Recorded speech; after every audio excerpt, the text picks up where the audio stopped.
Check, test, 1, 2, 3. Check, test, 1, 2, 3. It takes about 12 seconds for it to catch up. You shouldn't hear anything yet.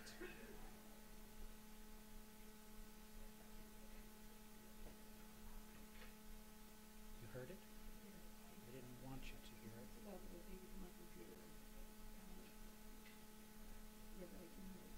Okay, and now in about 12 seconds you should see the room.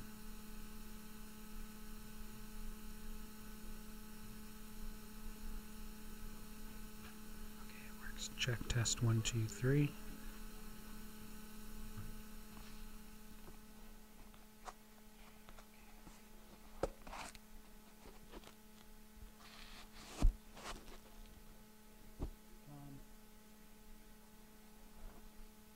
Who's your tosser? Who's a tosser? Do you see her?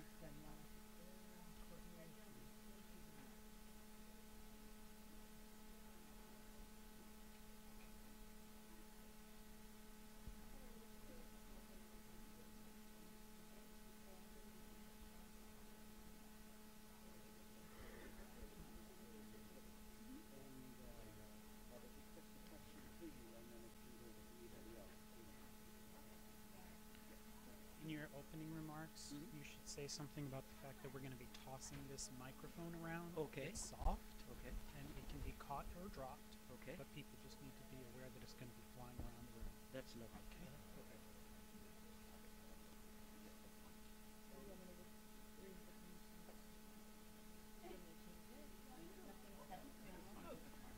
Everything can come out of conversation.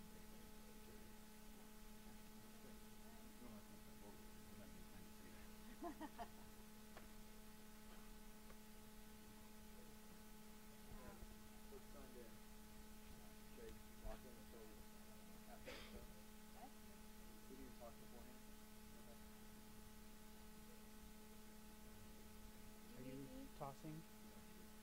Yes, Okay. we are. This is on. Okay. So we'll Okay. and you can just toss it to whoever wants it. Okay, and then they just speak into it? Okay. Thank you. The top. So you'll say, like, anybody have a question? And then they'll speak into it. Is there a microphone in? Yeah. That's cool. You had asked me to introduce it, but I'd rather you did that. Oh, 'cause I you're want you speaking. to. No, Oh, I want really? you to. Oh, okay. All right. I get nervous. That's why you're the moderator. Well, that and many, many other reasons. Well, I get nervous too, but now that I'm old, I don't show it anymore. Oh, well. Well, I hope that happens to me too then. But, so I talk about this. Okay. Okay. All right. Yeah, because I don't know what to say about it. This is the mic, and you can raise your hand and it'll be tossed to you or given to you. And we hope to not knock you in the I head. don't know about this tossing. Yeah. It's kind of, well. Yeah, that might be good. Yeah. Yeah. I'm gonna get rid of this.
How about I give it to you to then pass on, but I'll talk.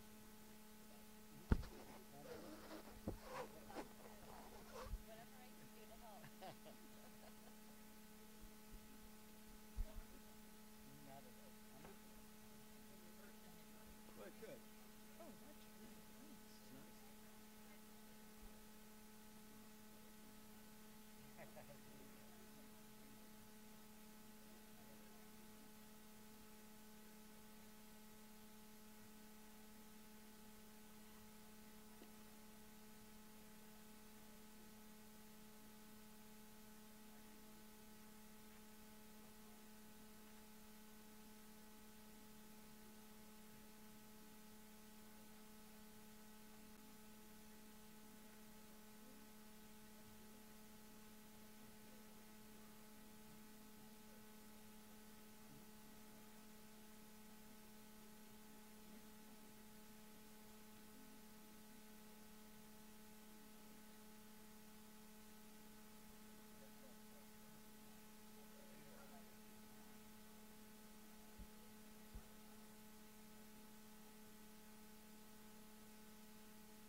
on and off, and I think for the introductions we can just we have one mic for these three people here, and then one mic for the two of you.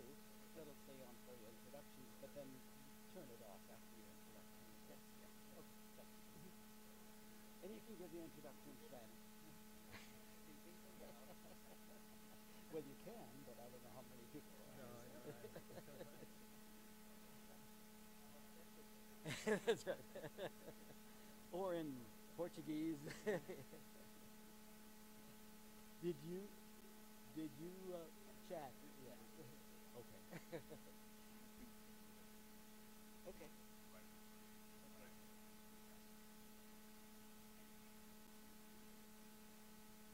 Would you like to speak about this, or should I? You'd be happy to, right? There you go. And then it's gonna be your show.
Testing. Ah, here we go. Let me try this one too, just in case. Testing. This one's still not working. Sorry.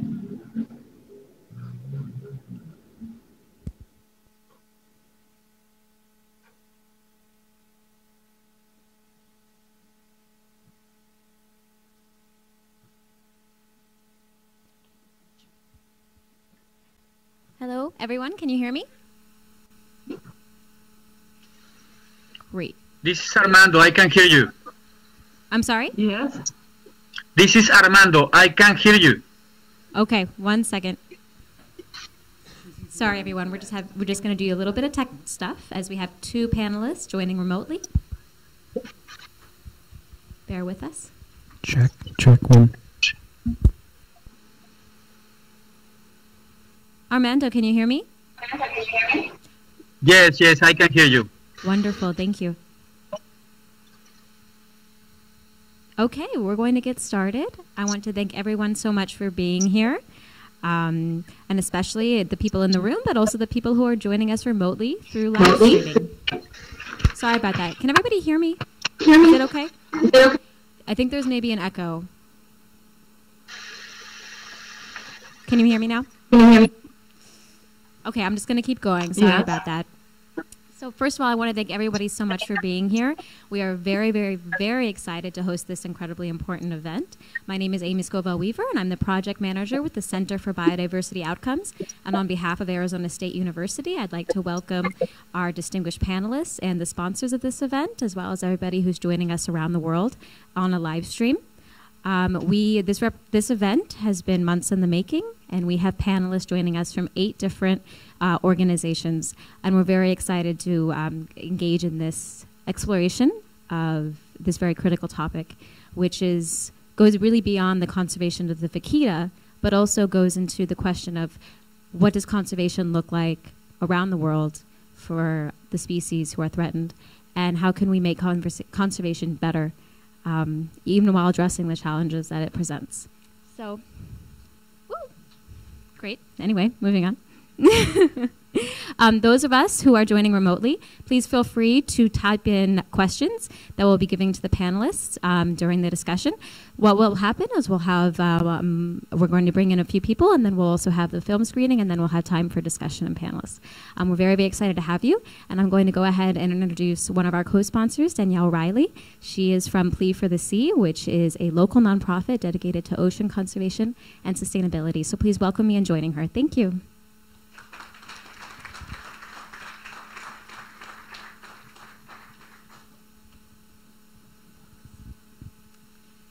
Thank you, Amy. I want to introduce you guys to Sean, who's a field biologist and filmmaker that aids in bringing attention to endangered species. I met Sean over the internet through email about 1.5 years ago, and it was really my dream and passion to bring everybody here today to experience this film and to become involved and to, hopefully spark something in you guys. So thank you so much for coming here today. I appreciate it. Please help me in welcoming Sean. Hello. First off, I want to say thank you to everybody in this room for attending. I'd also like to say thank you to those that are tuning in online, as well as the organizers, so Plea for the Sea, Lightkeepers, and Arizona State University. This is, should I move over here in order to be seen by the camera? Is that correct? I see. Okay. Anyways, just to let everybody know, this is just but a piece of the real story. We've been releasing content as in real time so that the information can be relevant. We are still producing a feature-length film that we're hoping to have done by 2019, so the beginning. So we should be wrapping up shooting in the next couple of months. And that thing will be out and will be a lot more comprehensive than this. This is a light dose of the issues at hand. And as you'll hear from many of your panelists who I know, having collaborated with them for many years on this issue, it's quite complex. For me, this did start as a project, just another film project. I work in the marine sciences in Alaska, and so marine conservation is dear to me. since I practice it often. And when I'm not wearing my science hat, I'm a storyteller.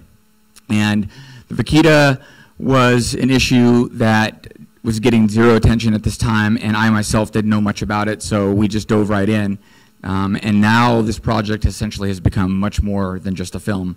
It's become a campaign, and it's become a part of my life, as well as my other coworker, Matthew Podolsky, who's also been working on this project. So this is much bigger than pretty much myself and everybody in this room. So I'm hoping that this will resonate with you and all the other conservation issues that are happening around the planet now. So that's it.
Son las personas que pues como le digo, pues yo no lo miro, yo lo admiro, pues lo miro y lo admiro y lo admiro y lo admiro.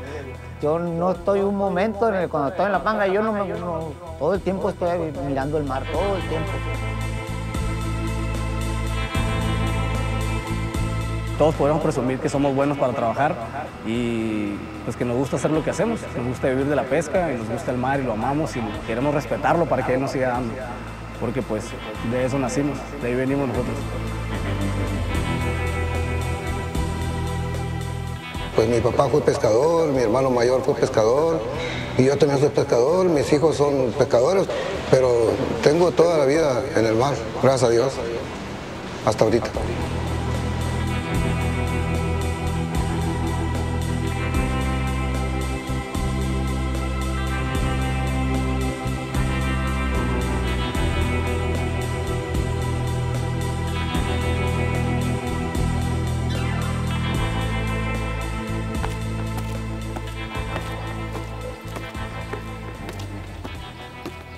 Yo no pesco totuaba. Yo no pesco totuaba. Yo sé que vale mucho dinero, ¿verdad? Vale mucho dinero la totuaba. Es una tentación. Una tentación ver a otra gente que está sacando totuabas y ganando mucho dinero y nosotros nomás como el chinito, nomás mirando. ¿Qué pasa cuando la gente en la comunidad ve a ciertos pescadores que traen billetes de $100 que van al mercado? Pues yo lo he visto, ¿verdad? Que traen fajas de dinero, denominaciones de $100. Todo el mundo sabe que viene del buche. Él como pescador que no tiene, es muy tentativo también de irse a trabajar, porque sobra quien te compre el buche aquí en San Felipe.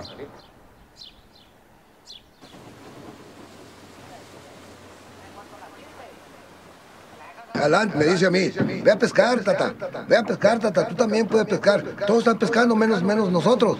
No, todo el mundo está agarrando mucho dinero, menos nosotros. No, ¿por qué?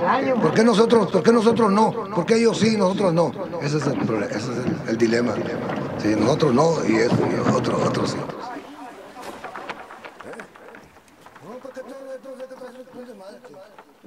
Porque yo le decía a mi abuelo, le decía, padre, ¿por qué no estamos yendo a pescar? Porque si tú sabes cómo pescar esto, tú sabes que puedes hacer mucho dinero. Realmente en San Felipe no hay otra cosa. Eso es la esencia de San Felipe, es el pescador y la pesca. Pero se perdió la esencia del respeto mismo al mar, pues. Se perdió esa armonía entre el mar y el hombre, pues. O sea, ya no había respeto entre nosotros ahorita.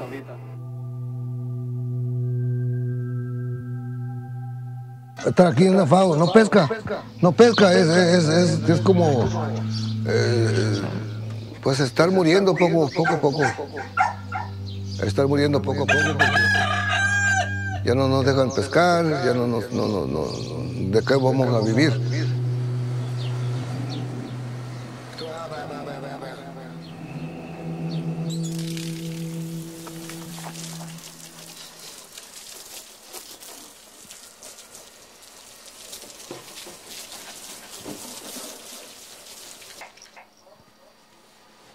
Pero loco,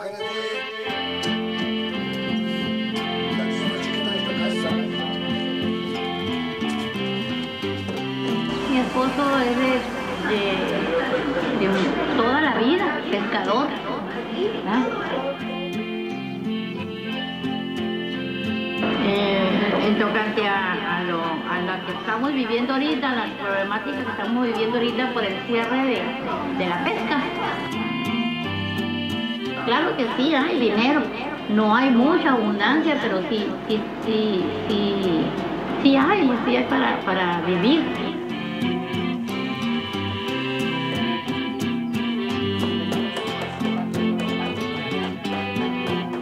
Almeja generosa.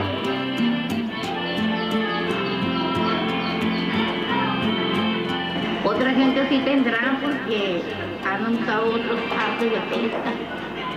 Han andado depredando el animal prohibido, la que es la totuaba.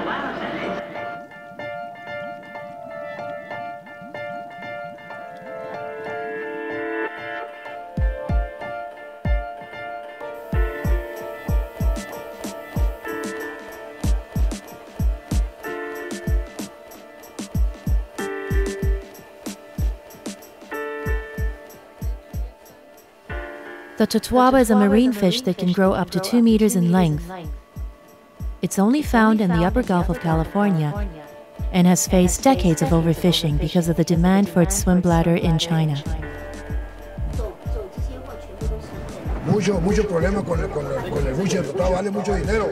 Y los chinos pagan lo que sea. El gobierno permitió todo esto que pasara. Los funcionarios corruptos de aquí, de nuestra zona, todos se involucraron con los bucheros, con la gente que pesca ilegal, con la piratería.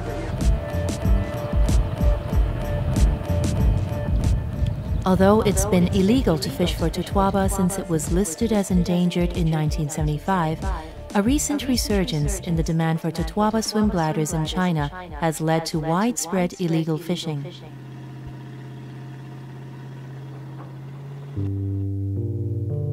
This illegal trade in totuaba swim bladders is impacting more than just the totuaba. It is driving the vaquita to extinction.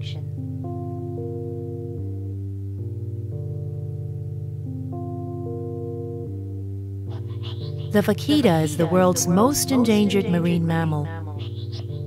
In less than 20 years, the population has declined by a startling 95%, with fewer than 30 individuals remaining.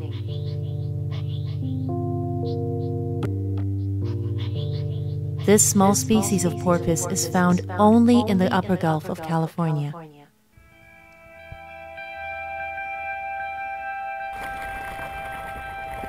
Es un caso único también, yo creo, de que dos especies estén llevándolos a la extinción por las mismas redes. Sería el problema es que la luz de malla, o sea, el cuadrito, lo que mide el cuadrito distalmente es del tamaño de la cabeza de una vaquita, entonces se enmalla en cualquiera lado.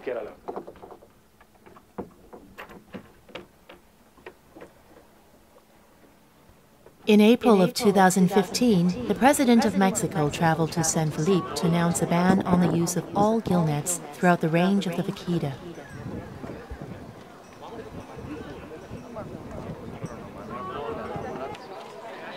Quiero en él y en los aquí presentes saludar, reconocer y aplaudir la participación de los pescadores de todas las poblaciones de esta parte del Golfo Alto de California, del Alto Golfo de California, por su compromiso en esta tarea que es cuidar y preservar nuestro medio ambiente y cuidar a la vaquita marina. Yo la primera vaquita que miré, yo recuerdo que andábamos en un verano y vimos una vaquita pequeña. Y no, en la playa andábamos bañándonos. Pues se llevaba hasta que es mayor, se llevaba. Y estaba muerta la vaquita. Fue la primera vaquita que conocí yo, una vaquita muerta.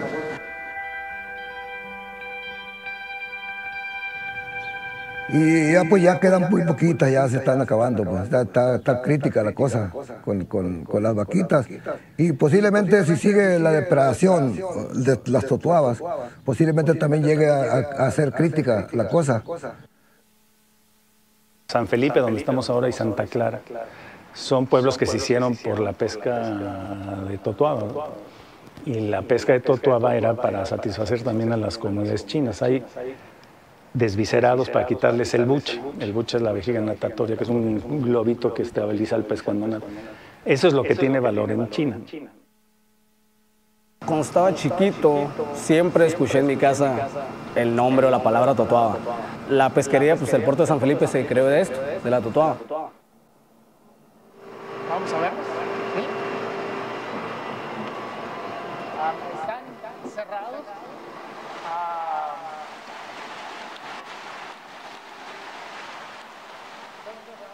La familia Valverde pues ha sido mucha ayuda. Hoy día el nieto de Javier es estudiante y ayuda aquí en el laboratorio. A lo mejor a algunas personas les puede parecer extraño que una especie que está en peligro de extinción estamos buscando que se convierta o que se pueda volver a pescar o que se pueda desarrollar su cultivo en cautiverio. Pero la realidad es que también habría que pensar cómo hacemos para recuperar un recurso. Y el problema muchas veces es económico. Entonces, si es un recurso que tiene un alto valor económico, es interesante pensar en cómo podemos utilizar ese valor económico para poder recuperar el recurso. Sabemos todavía el día de hoy que hay una pesca clandestina para ella. Esa pesca deriva del valor del buche. Entonces, ¿cómo hacemos para mejorar la condición de la población del medio natural? Necesitamos sacar las redes que matan vaquita, totuaba, tiburón y todo. Necesitamos sacarlas de aquí. Que se vayan para lejos, para allá, que dejen esta parte libre, que dejen esta parte respirar. ¿Sí?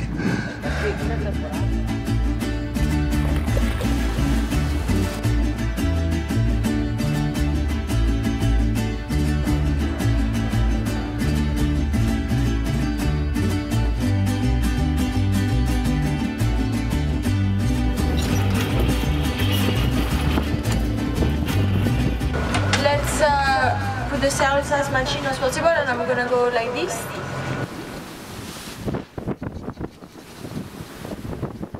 Sea Shepherd is a marine conservation organization that works all around the world protecting marine wildlife from illegal fishing activities.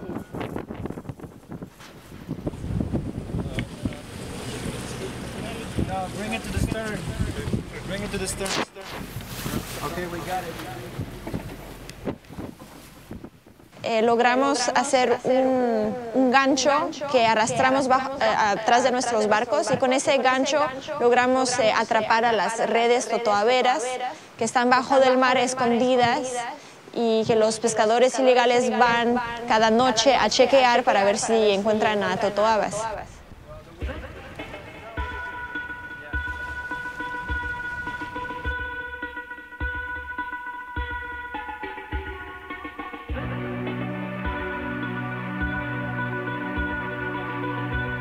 Cuando empezaron mis familiares a capturar tuaba, fue cuando el tiempo estuvo muy escaso toda la producción. Entonces fue cuando entró eso del totuaba y pues no había otra cosa más que eso. Tuvieron que hacerlo.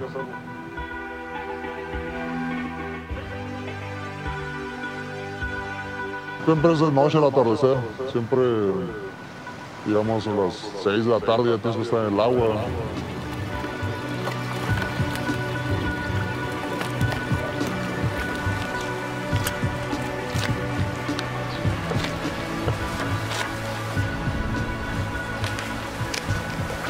Ya toda la carne lo echas al agua, todo se tira. Nomás te traes el puro buche. Entonces ya llegas a la orilla, buscas un lugar estratégico para bajar el buche y pues ya se hace el negocio. Ya te está esperando un comprador, un intermediario, digamos, de los chinos que son los del dinero y ya se vende. Si tú ves a tus hijos llorar, ¿qué vas a hacer? ¿Vas a ir a tirar la red, no? Aunque no tengas permiso, que no tengas nada, pues tienes que hacerlo. O sea que está muy olvidado el sector pesquero. Tiene muy olvidado el gobierno. Muchos pescadores de barcos me dicen, yo tengo muchos años pescando y nunca he visto una vaquita. Nunca he visto vaquitas. En toda la vida han pasado en el mar y nunca han visto vaquitas. Es lo que no sé, pues. Es que son personas que no se fijan, no tienen el ojo puesto en el mar. Sí, hay un pescado que se parece mucho a ese, le llamamos cochito. Es la cría de los delfines ese. A lo mejor es lo que están metiendo los cochitos esos. ¿Me entiendes? Pero yo nunca he visto una vaquita marina. Si entrevistas más gente vieja de pescadora, te va a decir lo mismo.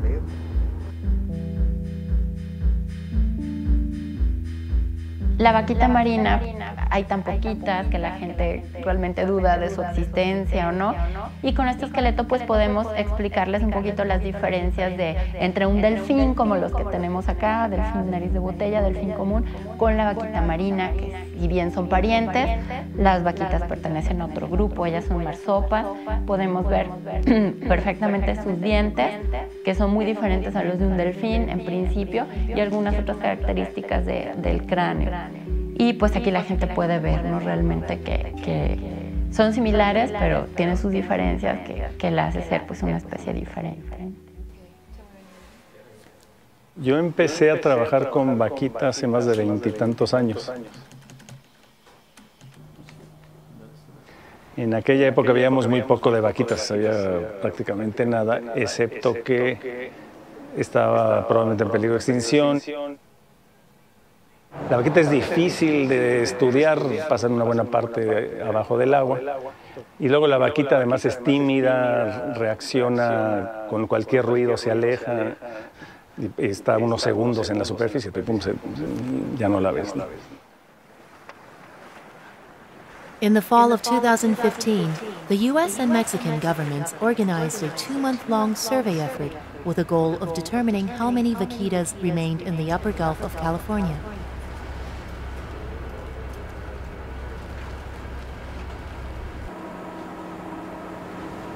De ahí es muy caro. O sea, hacer estos cruceros anda por el orden de los millones de dólares, ¿no? Y entonces empezamos a buscar, Armando y yo, una manera que fuera más económica de hacer esto. Odontocetos, es decir, los cetáceos con dientes, tal como la vaquita, son capaces de emitir lo que se le conoce como pulsos de ecolocación. La vaquita puede procesar, o cualquier delfín puede procesar esos sonidos y identificar los objetos que están en el agua. Entonces nosotros electrónicamente explotamos esto y podemos tener un equipo que las escuche. Pero sí estamos unidos en la protección de la vaquita, porque los tres trabajamos, el Alán viejo, el Paco y yo, trabajamos en el monitoreo de la vaquita. Mi hermano le tiró un pot ahí, entonces nosotros no sabíamos cómo ellas hablaban, Pensamos que eran como los delfines, como las ballenas, pero no. Así, ellas hablan así. Por eso es que sabemos que hablan así.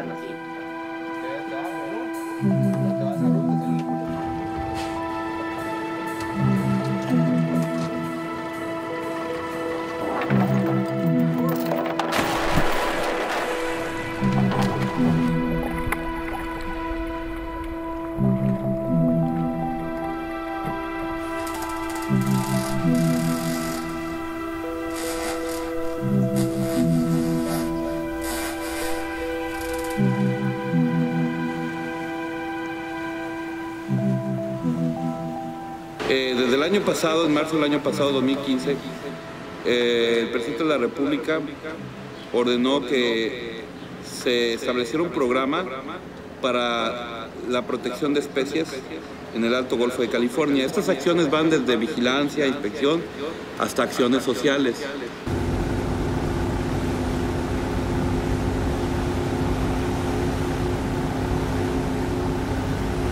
Cuando se le encuentra a las personas o a los pescadores con la totuaba o con el buche de totuaba, a estas personas se les detiene y se les pone a disposición al Ministerio Público Federal. Normalmente, como es un delito no grave, salen bajo fianza y lo sueltan, ¿no? Nada más pagan una fianza y salen.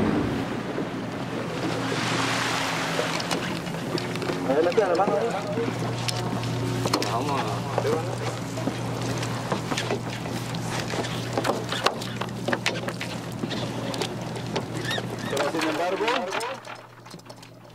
ese tipo de red está prohibida.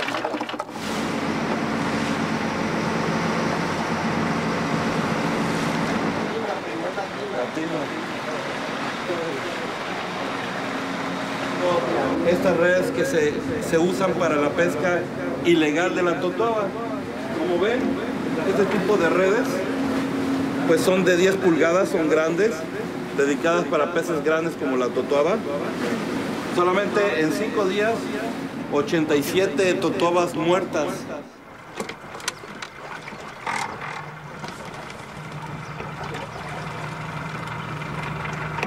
Imagínate, si nosotros anduviéramos pescando totuaba, podíamos haber venido y no hay quien te diga nada.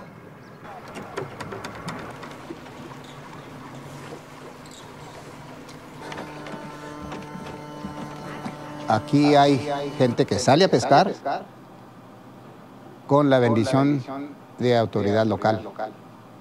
Lo vemos aquí todos los días. La pesca de la totuaba sigue. Hoy, este día, salieron a pescar gentes, los que están protegidos por autoridades.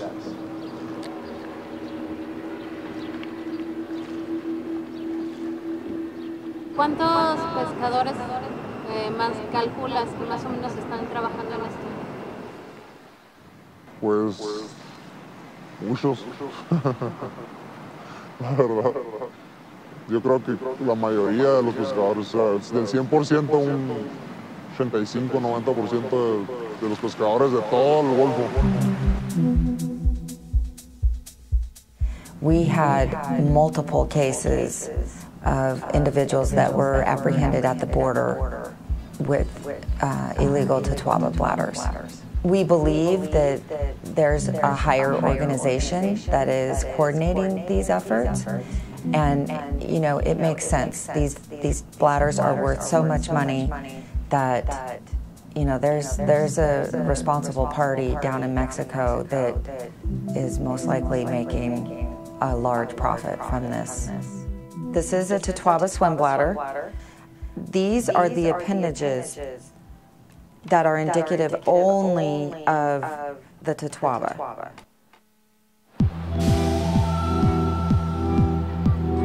With the great economic success in China and Southeast Asia, wildlife is being trafficked to those parts of the world where they can double and triple the money that they could make.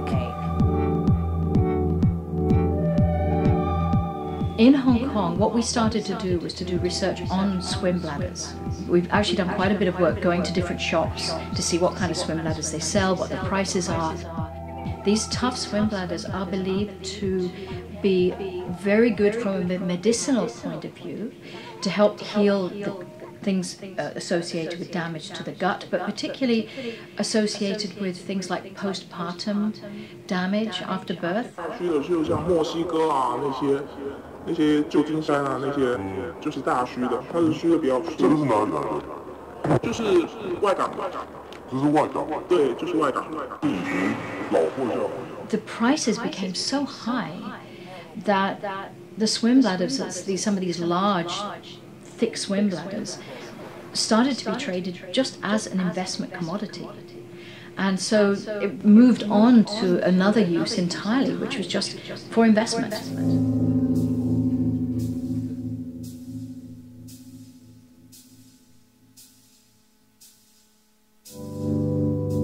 No quiero morir sin estar pescando, porque mi vida pues ha sido la pesca y quiero, hasta donde me alcancen las fuerzas, quiero seguir pescando.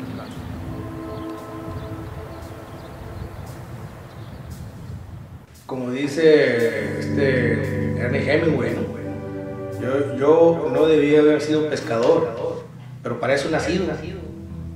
El pescador va a ser pescador, siempre. Este último mes fue un mes muy difícil porque hemos encontrado a 3 vaquitas muertas y ya sabemos que las vaquitas son muy pocas, entonces perder 3 es realmente una catástrofe y es muy difícil continuar con los esfuerzos y tener la energía cuando se sabe que hay tanta pesca ilegal y que hasta si nosotros estamos haciendo lo más posible para acabar con esas redes, para acabar con la pesca ilegal, de encontrar esas vaquitas muertas es muy mala noticia y muy triste. Como familia, como personas, hemos puesto mucho esfuerzo en que se salve la vaquita. El que no se salve, no le vamos a echar la culpa a los demás. No es el que se extinguió porque tú no quisiste, Es porque nos faltó más esfuerzo. Para mí es como si se muriera alguien de la familia, porque son familias de nosotros, pues son indemnicas y son de aquí de San Felipe. No sé, pero es como si te arrancaran algo de aquí, ¿no? ¿Verdad? Se siente algo así, pues, ¿verdad? Que te arrancan algo de aquí, en el alma, algo así, ¿no?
right, at this point, we'd actually like to bring up our two moderators. We have Courtney Vale with Lightkeepers Foundation, and we also have Dr. Bernard Wurstig from Texas A&M. And then also, if the panelists, if they'd like to come up as well, you'll be introducing them, correct? Not at all. Panelist, stay seated for a moment, if you don't mind. So that's a sobering place to start our discussions.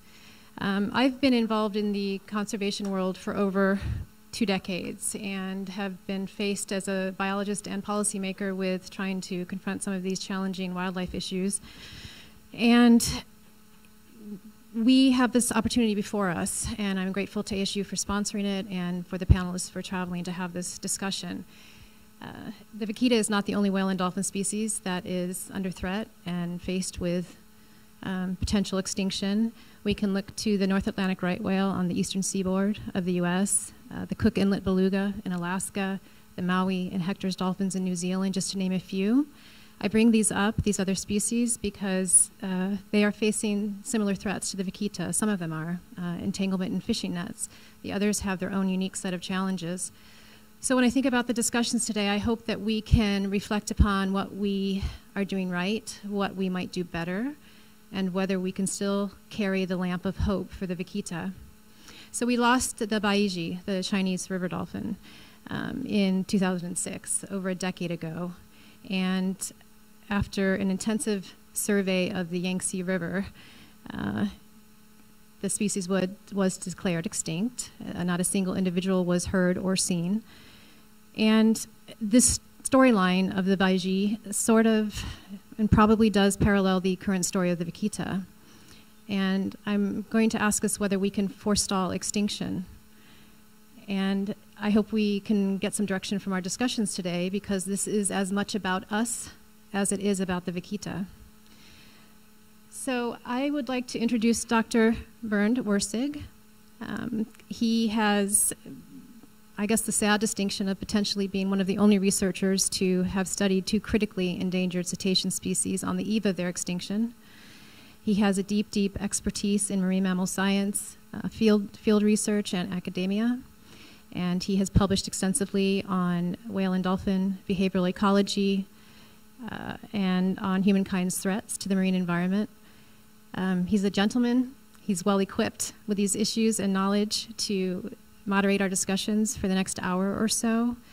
He's been in collaboration with his wife, Melanie, who is here as well, over the years, and they've published many books and manuscripts on this topic. Bernd also was one of the first researchers to document the little porpoise, the vaquita, in the late 1970s in the field. So we feel privileged and honored to have him here to guide us through these discussions. So I would like the panelists to come up, if you don't mind, and join us on stage, and Dr. Wurstig as well. Danielle and I will be collecting questions from the audience. I will also have a mic that we'll be passing around. So all of you hopefully can contribute to the discussions. Those of you that are remote and viewing this will have the opportunity to send in your questions, and we'll be consolidating those and channeling those to Bernd as well. So with no further delay, Bernd.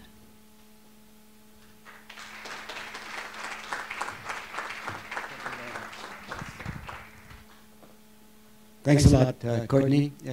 Thanks to Danielle, to Amy, to you for that very powerful movie that I've now seen several times, and it always gets me in the gut, as it should. So thank you for that. And this does give us a chance to get some really cool people together here who know, actually, thank you, Courtney, for your kind words, but who know a lot more about vaquita issues and about conservation issues than I do. And that's why I've been selected as the moderator, so that I can be relatively in the background and ask some questions. And what I'd like to do to begin with, before I start some very basic questions, is to have these good folks introduce themselves. And I'd like to actually start with our wonderful researchers, scientists who are there in digital format on the screen, but actually live, honestly, elsewhere.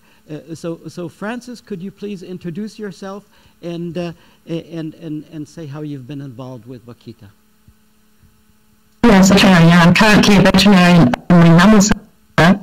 and also serve as Commissioner on the US Marine Mammal Commission. It's a pleasure to join you remotely. Thanks very much. And you've just been involved as well with the recent efforts with Vaquita, and we'll be happy to speak about that, I think, in the near future here. Indeed. Okay, thanks.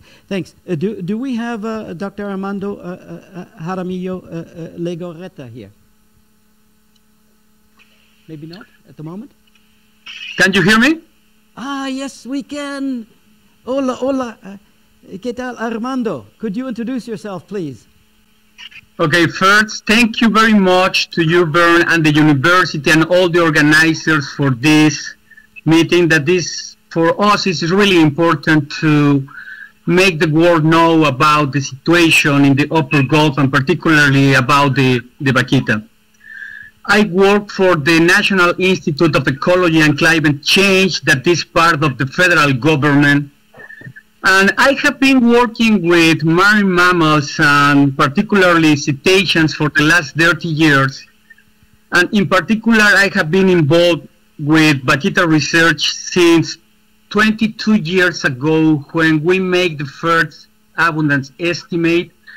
And along these years, we have been trying to recover the species, putting over the table the science to try to know at every step how the status of the population is. That is why we came with this acoustic to know how the trajectory of the population is. And that is the work that we have been doing in these last years. Thank you very much, Armando. We don't have you here on the screen at this time, so but we saw you in the movie. Too fast time. I have a note here. I am to please ask you to unmute your camera. There you go. Oh, let me try. Can you hear me? Unmute your camera.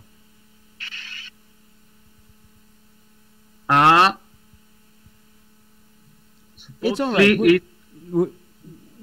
We'll work on that, and if we don't have your handsome face, why we'll use the memory from the movie. Okay, thank you very much. Now we have two Francises here, which is wonderful, actually. But we'll keep on going with introductions, and then again I'll ask a question of each of you, and I'd like to go to Tom Jefferson right here. If you could introduce yourself, please. You should have a mic there somewhere, but I'll give you mine. Oh, okay. Yes, my name is Tom Jefferson. I'm the director of Viva Vaquita, which is an NGO that's focused on vaquita conservation. And I'm also affiliated with Southwest Fishery Science Center in La Jolla, California.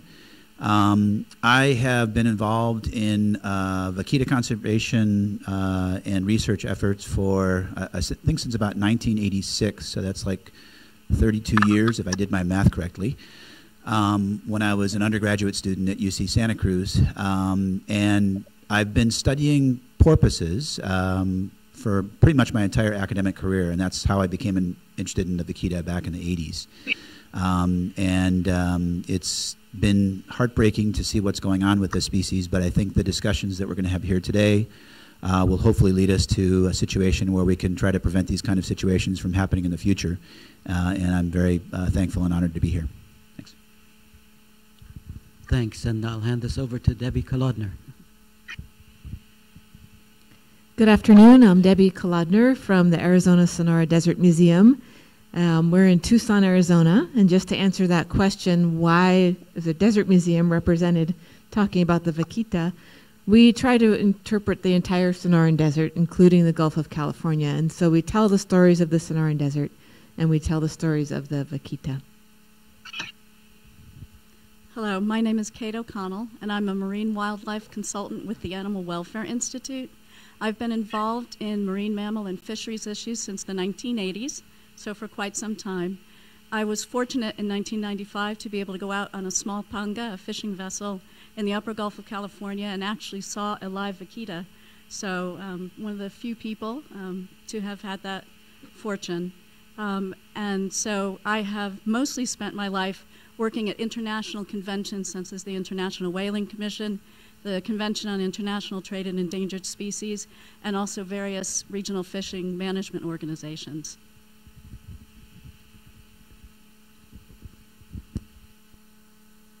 Hello. Hi, my name is Beth Polidoro, and I'm an assistant professor here at ASU. I am a marine toxicologist, and for the past 15 years, I've been working with the International Union for Conservation of Nature, primarily on assessing marine species for the IUCN Red List of Threatened Species, and I still co-chair the Marine Fishes Specialist Group. So I'm not really a cetacean expert at all, but I'm here to talk about how the threats to many of the marine fishes are the same threats that threaten the vaquita, and so the two are quite intertwined in their conservation. Hi, my name is Alejandro Olivera. I'm a marine biologist. I come from Mexico. I have been working in several NGOs, especially with the marine conservation issues, and now I work for the Center for Biological Diversity, and I'm the Mexico's representative. So I'm based at La Paz in the Gulf of California.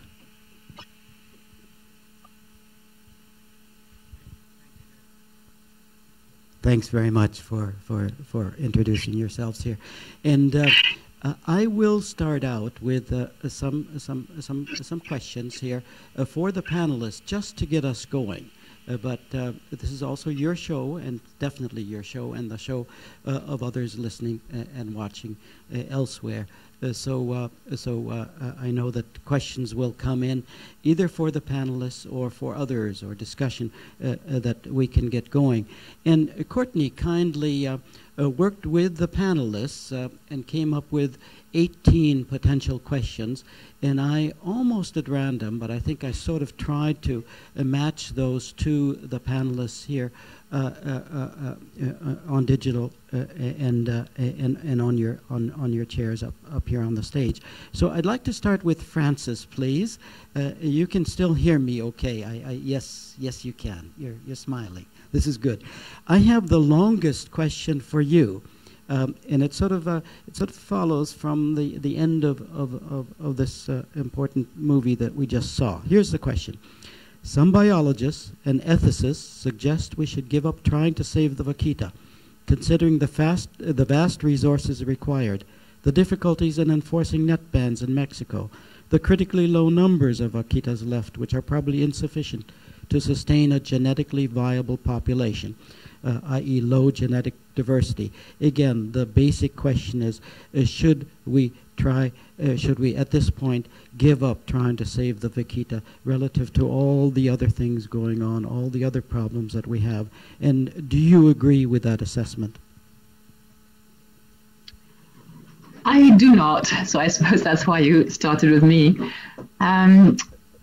For me, and I think for most conservationists, extinction is forever, and extinction is it's the final point that we never want to get to with any species.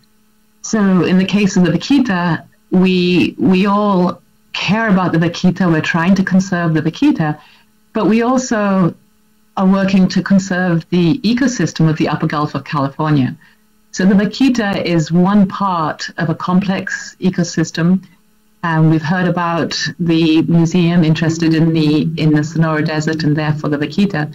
So it isn't a single species. That not only vaquita get killed in these gill nets for totoaba, but so do dolphins, sea lions, turtles, other fish.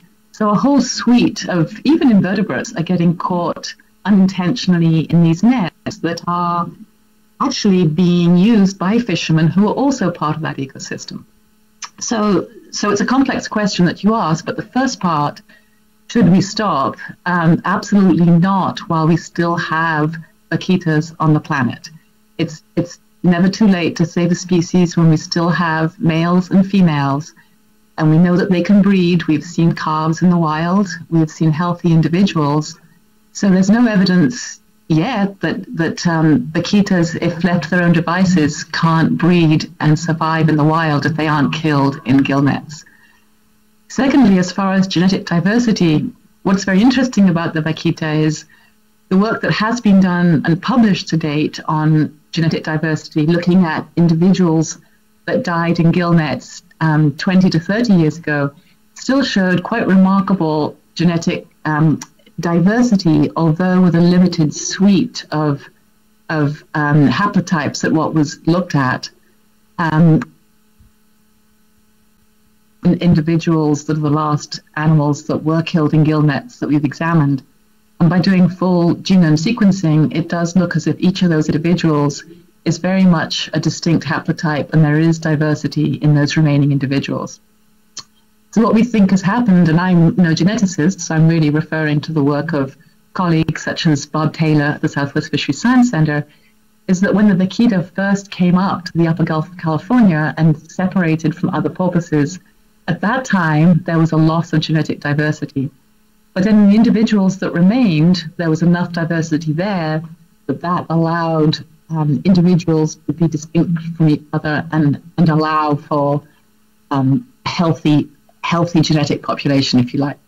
And then since then, the decline has been so rapid that we're still looking at the same generation of individuals, the population declining at 50% per year. Some of the individuals now are still the same grandmothers and mothers that have been given birth throughout our recent ability to monitor genetic diversity. So we're still looking at a mammal that's essentially robust, healthy, reproducing, so it's not too late. And then the final part of your question about the resources, the effort to ensure a gill net ban, we really need to do that not just to protect the vaquita, but to restore a healthy ecosystem, a way of fishing for the people of the Upper Gulf that will allow them to have a sustainable livelihood, a sustainable income. If gill nets are used continuously and the species that these people are going after are actually wiped out, that isn't good for the ecosystem either. So if we think of the fishermen and the vaquita as part of this marine ecosystem, we have to create a way that all of it can survive. And that means changing fishing practices, changing the way that fishermen perceive vaquita, and making some big changes. And those resources exist. We have a very skew way our finances are distributed around the world at the moment, and a lot of the money that came to put in the expensive vaquita CPR effort last fall, a lot of that money actually came from the US as well as from the Mexican government, from resources that wouldn't have been spent in other ways to protect vaquita. Thanks very much. So I hope that answers some of those questions. So not too late. There's a lot still to be done, a lot we can do, but we shouldn't give up on the vaquita yet. Thank you very much, Francis. You covered a lot of excellent territory there, and I think we'll get back to several of those points again as we go on. Armando, we unfortunately still cannot see you, but I trust you're out there. Could you give me an hola, please? I'm here. Good. There you are. We know from your intro and from the movie that you've been very involved in census work, especially with this important acoustic censusing. And I chatted with you earlier a bit, and I know you've been very much involved with the issue of ghost nets, of nets floating out there that have lost ownership. Could you tell us a little bit about that and that problem, please? Well, as you know, the vaquita population is becoming too short, too small. So we were looking for every aspect that could be damaging the population. And one of them is the nets that the fishermen use and are abandoned dead for many reasons, or even the nets that are being used to catch totoaba. So we decided to impulse this program to remove every kind of ghost nest and active nest.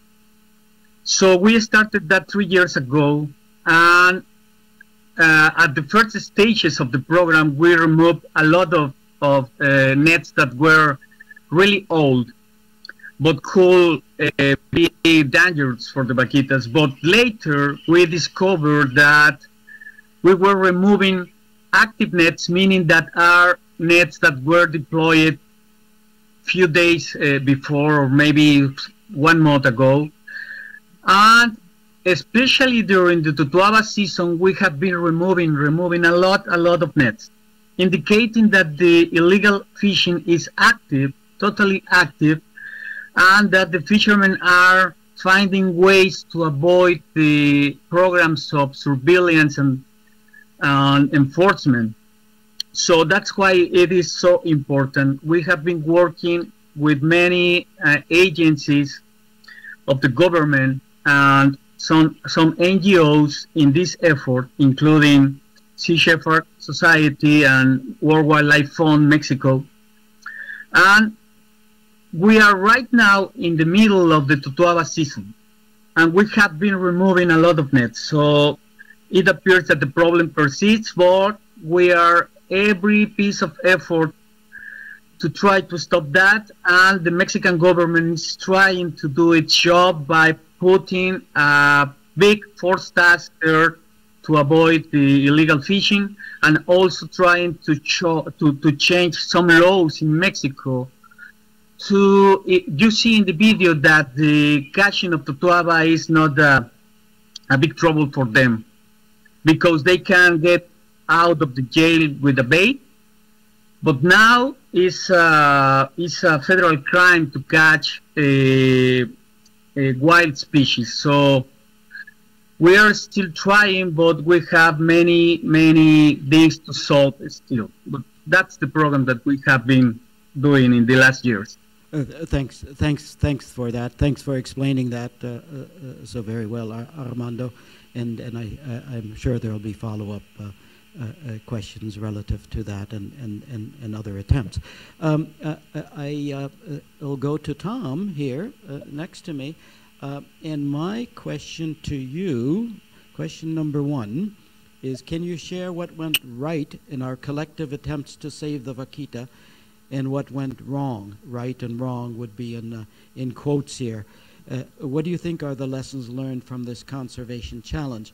And I think that question, when we were thinking about asking it, you can either keep to the latest effort of attempting to catch vaquita in order to breed them, in order to save them, but you can also think of it perhaps in the longer term type of what went right in our collective attempts and what went wrong.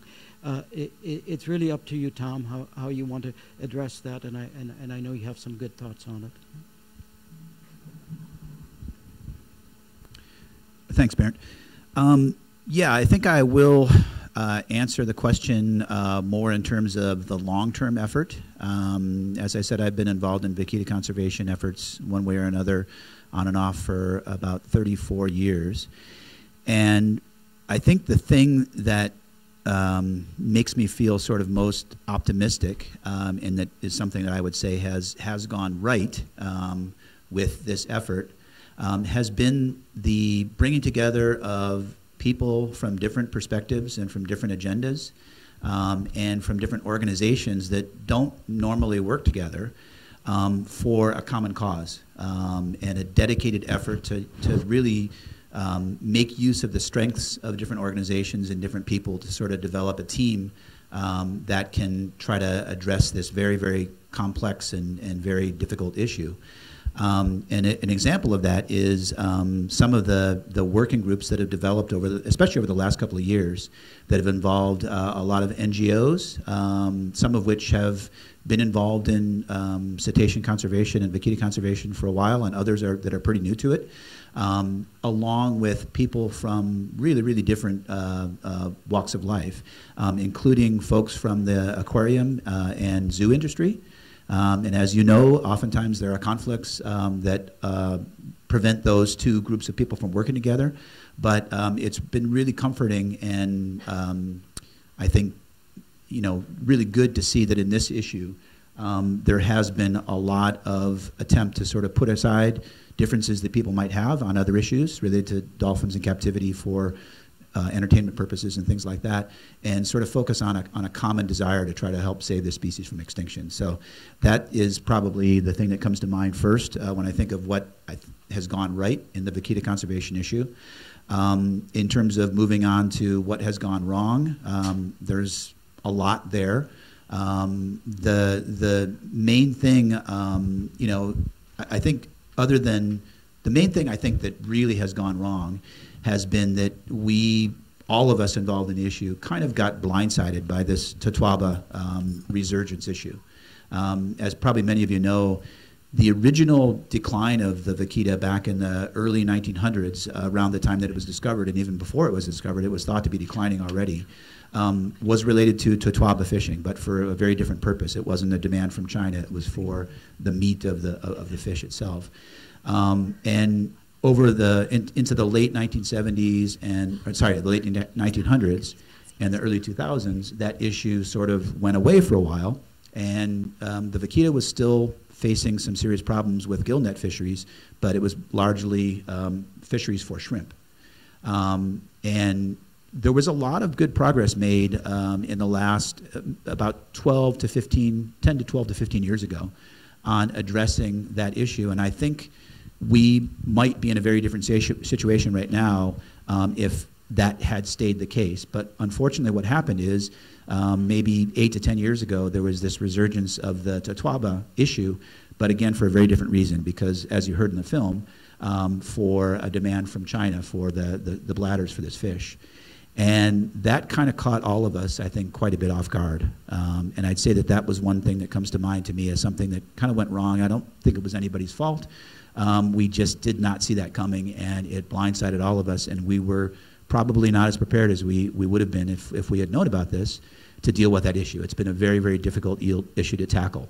When you've got a species of animal that occurs only in one country, in Mexico, and the reason for the decline is coming from demand for a product that's coming from a totally different country around the world. And those products are being smuggled through other countries, it becomes a very, very difficult and complex issue. And we obviously haven't done a very good job so far of getting a handle on that. Thanks. So, was there a third part of the question? No, that's good. Okay. That's great. Thank you. Thank you very much, Tom, for that summary. I have two notes here, and one of them I just noticed to my happiness as well, and you did as well, and that is that Armando, we can now see you. So everything has gone right, and we're very happy to see you there, and hope that questions will come to you. I'll take this opportunity of moderating, and for a moment put a live stream question that comes from somebody, and it's from Thomas Gorman, and he says, I quote, "I live in San Felipe. The local fishermen blame the decline of the vaquita on the low flow of the Colorado River.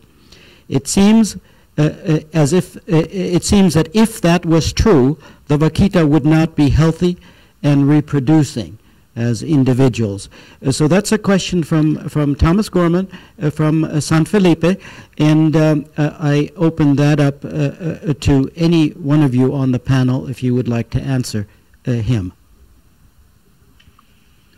Let me try, Bern. Thank you. As you know, that the first portion of the last century. But if you make some calculations, you could see that using the information from US, specifically from some point in Yuma, you can see that the flow during those years when the river was not damaged, the amount of water that was entering into the upper Gulf of California was really low. Some simple calculations indicate that daily the amount of water that entered into the system was about at much 1% of the total volume of the upper Gulf. And in 1 year, the integral volume that entered the system was about maybe 30 to 60% of the volume. If you compare that with the effect of the tides can remove sediments and interchange water in the system maybe every 15 days or 60 days.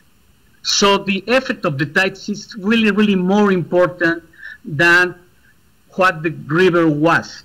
So for me, it's more than demonstrated that the river was not so important. And you know that with another kind of information, the system is still very, very productive, one of the more productive basins in the world. Thanks very much for that learned opinion, actually, and thanks to Thomas Gorman for the question.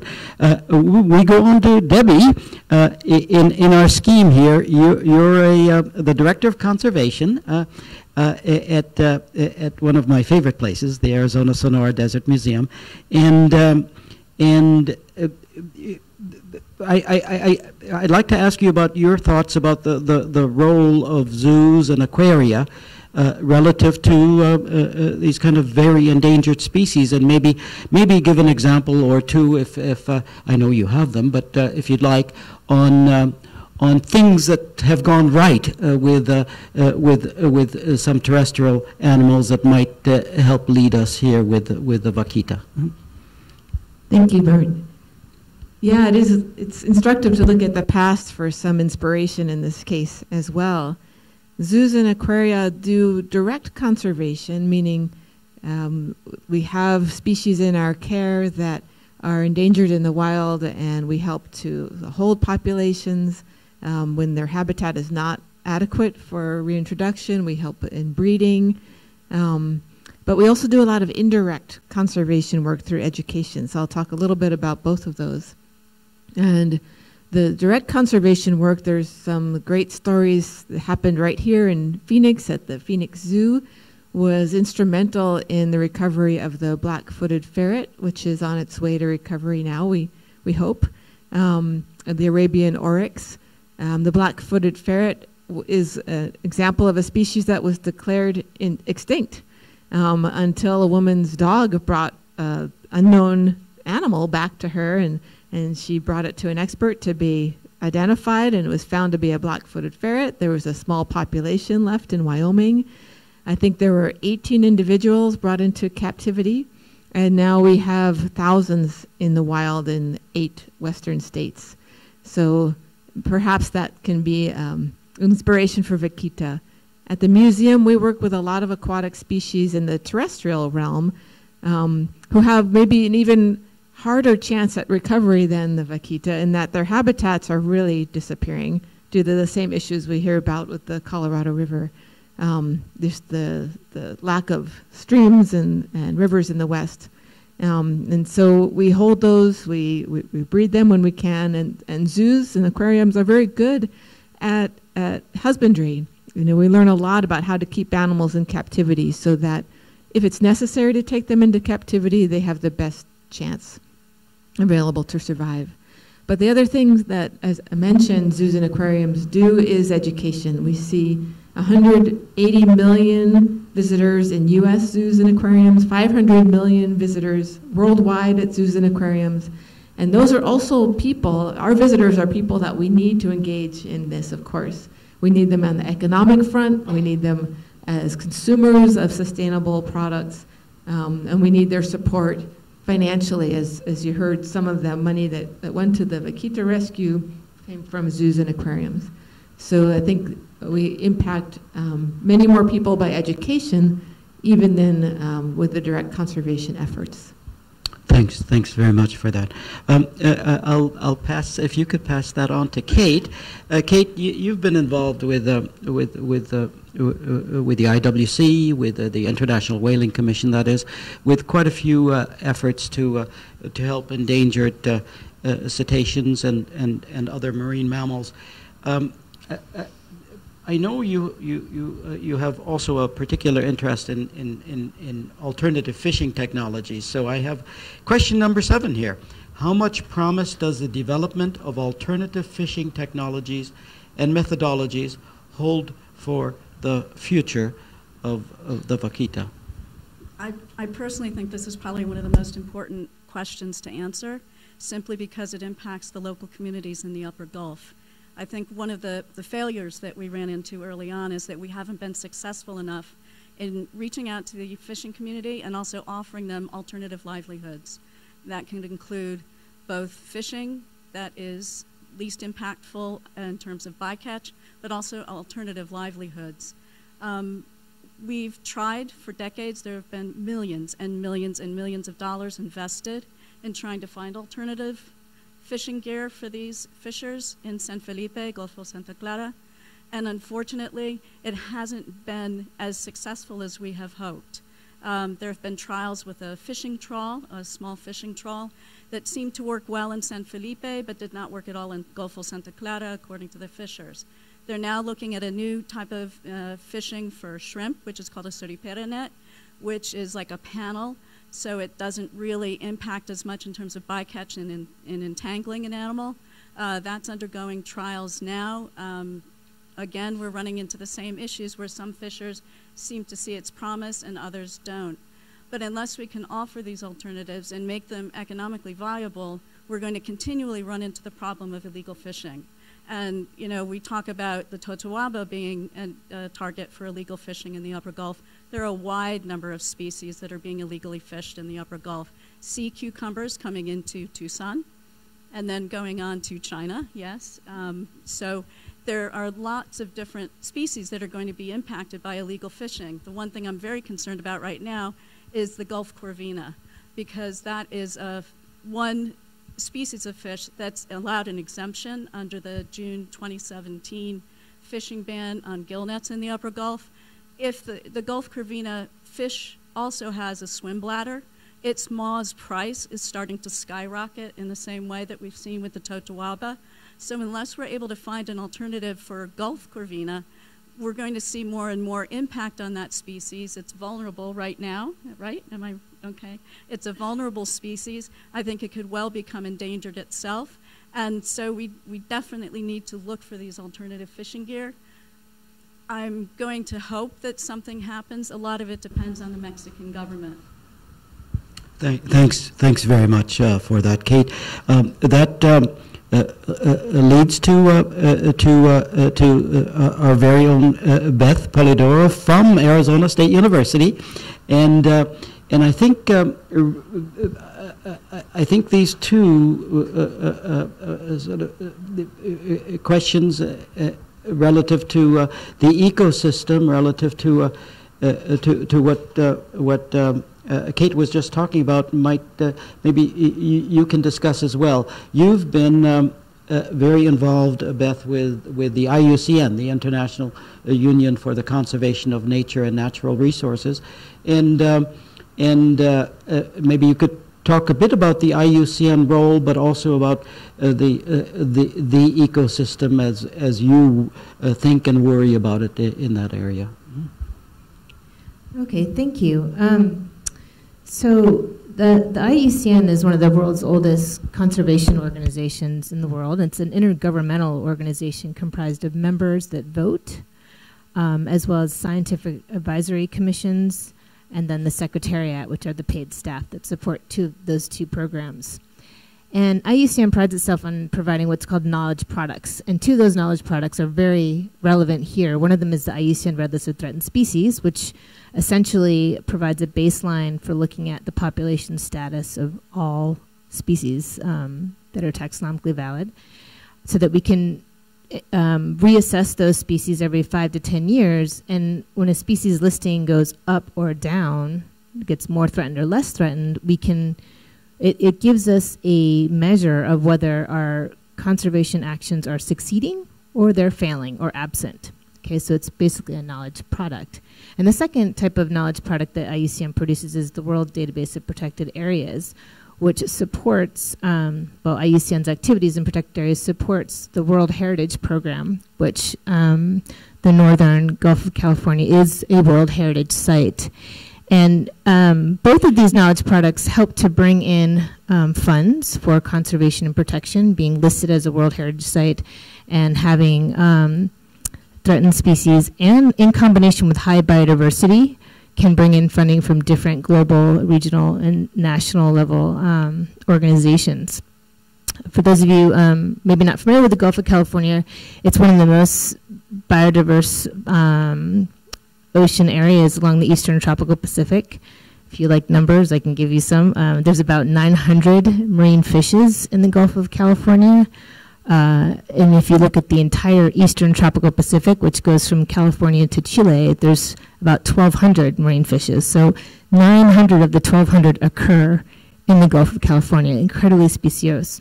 So IUCN can provide data, information, and baseline kind of categorization to help us prioritize areas and species and help to bring in funding.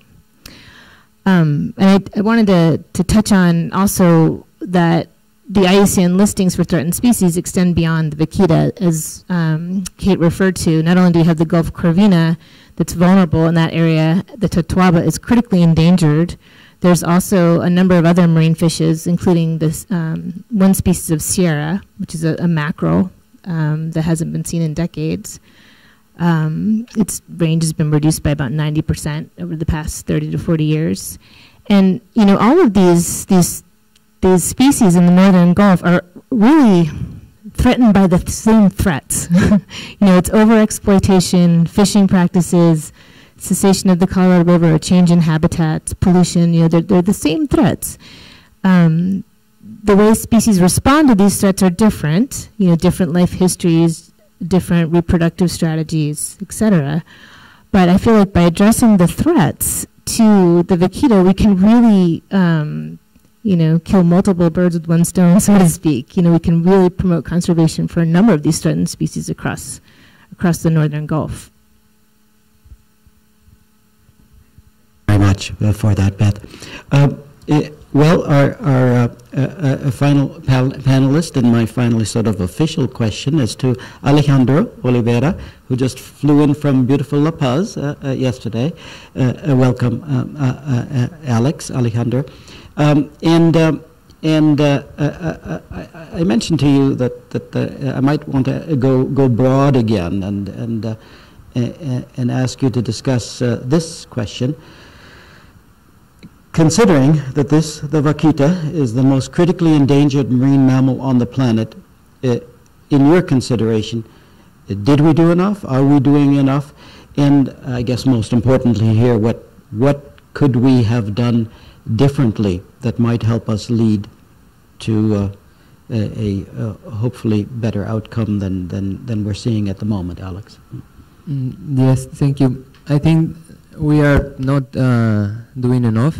We can do more, and we can change the things that haven't worked in the past. For example, the economic compensation scheme. You might know that some fishermen get money for not going out to fish as a compensation, but this system is uneven and unfair, because people who get the money, it is depending on how many fishing permits they have. So sometimes families, they have lots of fishing permits. The fishing permits is under the name of the sons and daughters and grandchildren and etc. So it's all on the same family. And the system of how the fishermen are organized in unions. So the heads of these unions are getting a lot of money, and the people who's going out to fish, who is on the boat, is getting less and less money. So the compensation is key. How it's been done in the past, it is not quite good, because we think that the compensation needs to go as an incentive to develop new alternative fishing gears to the fishermen, and not to put so much just money on an empty sack and on a system that is totally uneven and unfair. That's in terms of the money that has been invested, because I'm talking about millions of pesos. To give you an idea, a fisherman, some of the fishermen, they can get like $200 per month, and some of the fishing permit holders are getting up to $50,000 US per month. So it's totally uneven. Also, regarding the enforcement and prosecution, there has been some failures, of course, over these years, because there is no intelligence at all. It takes a lot of logistics to go out to the water, to set a net, to take the totoaba, to take the bladder, to dry it, and then to export it to another continent. So it takes a lot of people in that illegal. It's an illegal network of poachers, and people are not afraid of going poaching, because they see that no one is going to jail, and people sometimes, if they go to jail, they pay a bail and they go out at the day after, and nothing happened. So right now we know the logistic, because some environmental groups have been providing some good information, and we know how the bladders are being smuggled. They are being exported to Asia, sometimes through the U.S., sometimes through the desert, sometimes using commercial airlines or commercial delivery companies. So what needs to be done is to have more intelligence and to dismantle all the illegal network by cutting out the heads of these networks, and to really punish to all the poachers that are going out to the water. So that could be taken as an example, because if nothing is happening, more and more poachers are getting involved. So that could also change. And also regarding we can change also regarding the alternative fishing gears.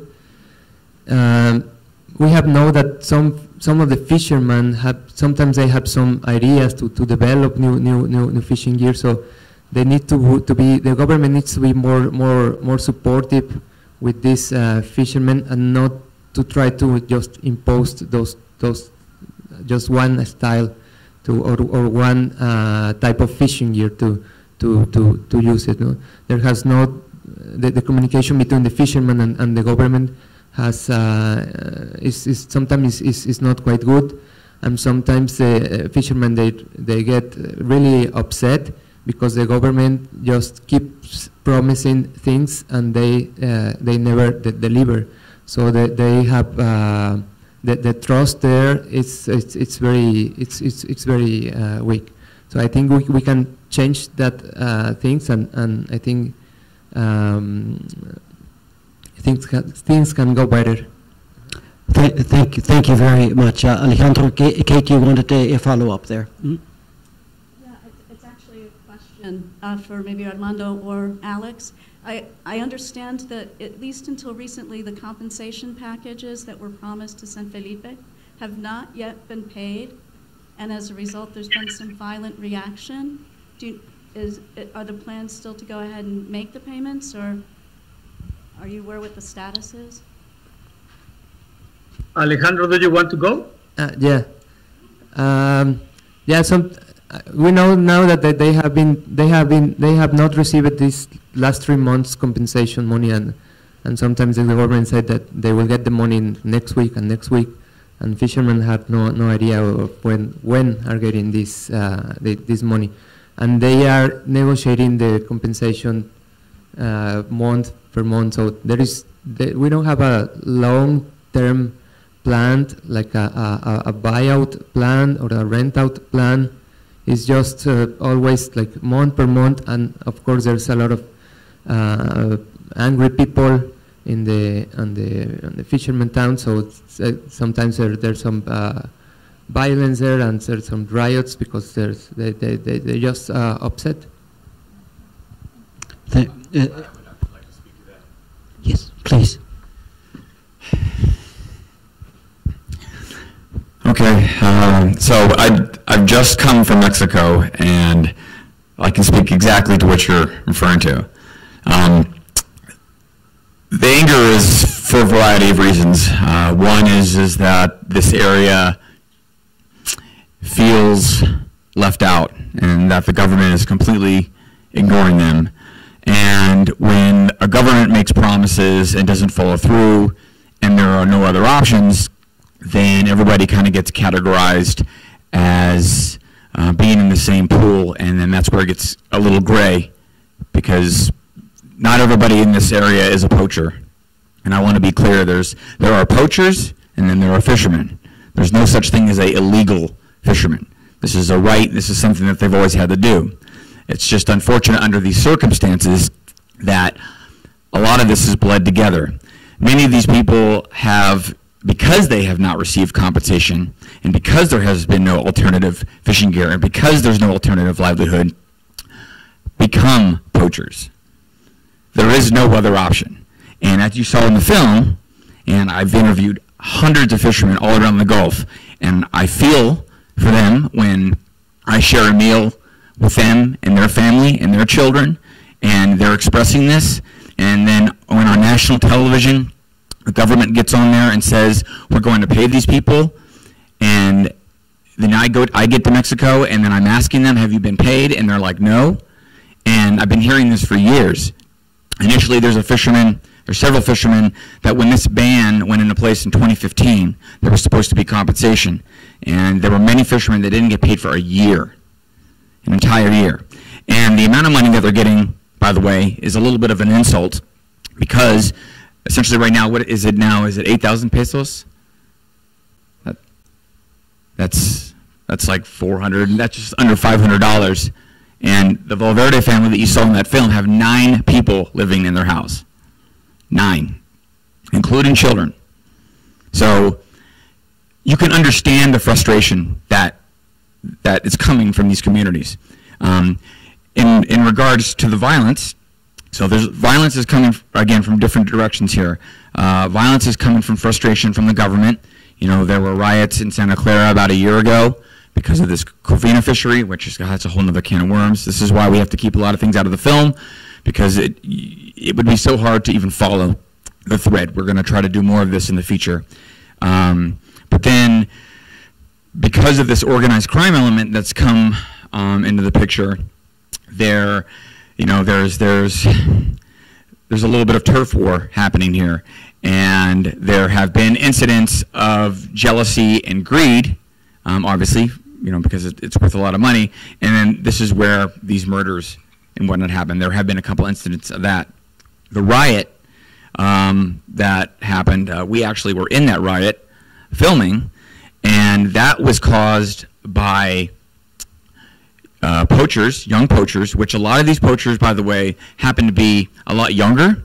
They don't happen to be a lot of the older fishermen. I mean, yes, there's some crossover, but there's just like new blood that essentially is getting more involved, and they, it's seen as that they don't have any respect for essentially what their forefathers had, set up for them, and now things are kind of awry.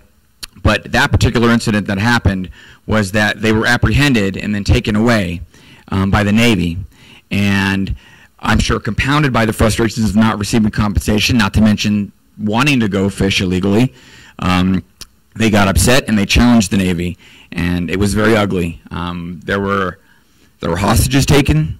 There was a Navy boat also taken. They attacked the Navy, and 2 of them are now hospitalized in critical condition. And then in the end, they let those 2 that they took away, like they returned them back. And now the Navy essentially heavily deflated by that issue. The poaching has just in the last few days, even though that there were hundreds of boats in the water over the last few weeks, it's increased tenfold now, because now they feel like they're running that town. But you just need to understand all these other little nuances that are happening here, that it's not just a them versus us.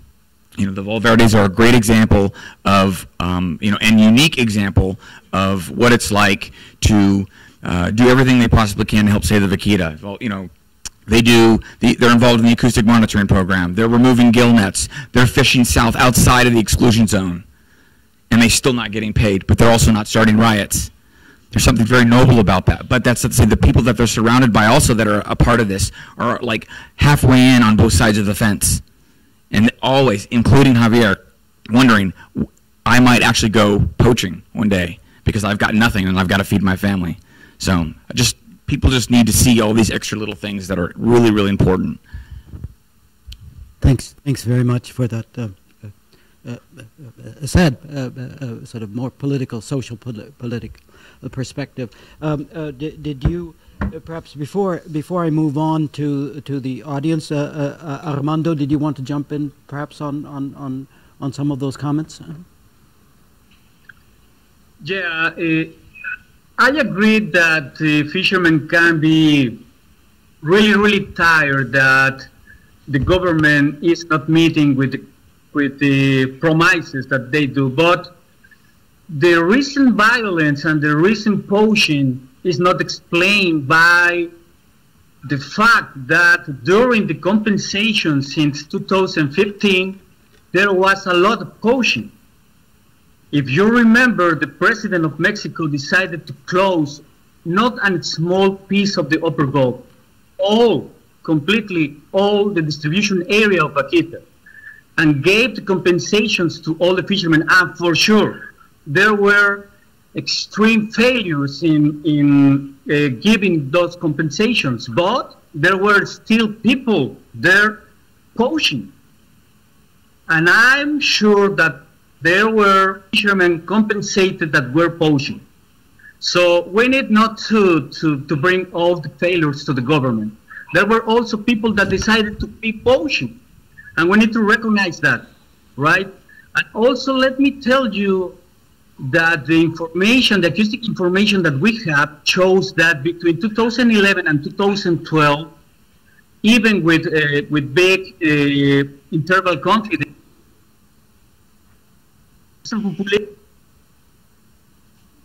that year, unfortunately, about 2012 was when the poaching exploded, right?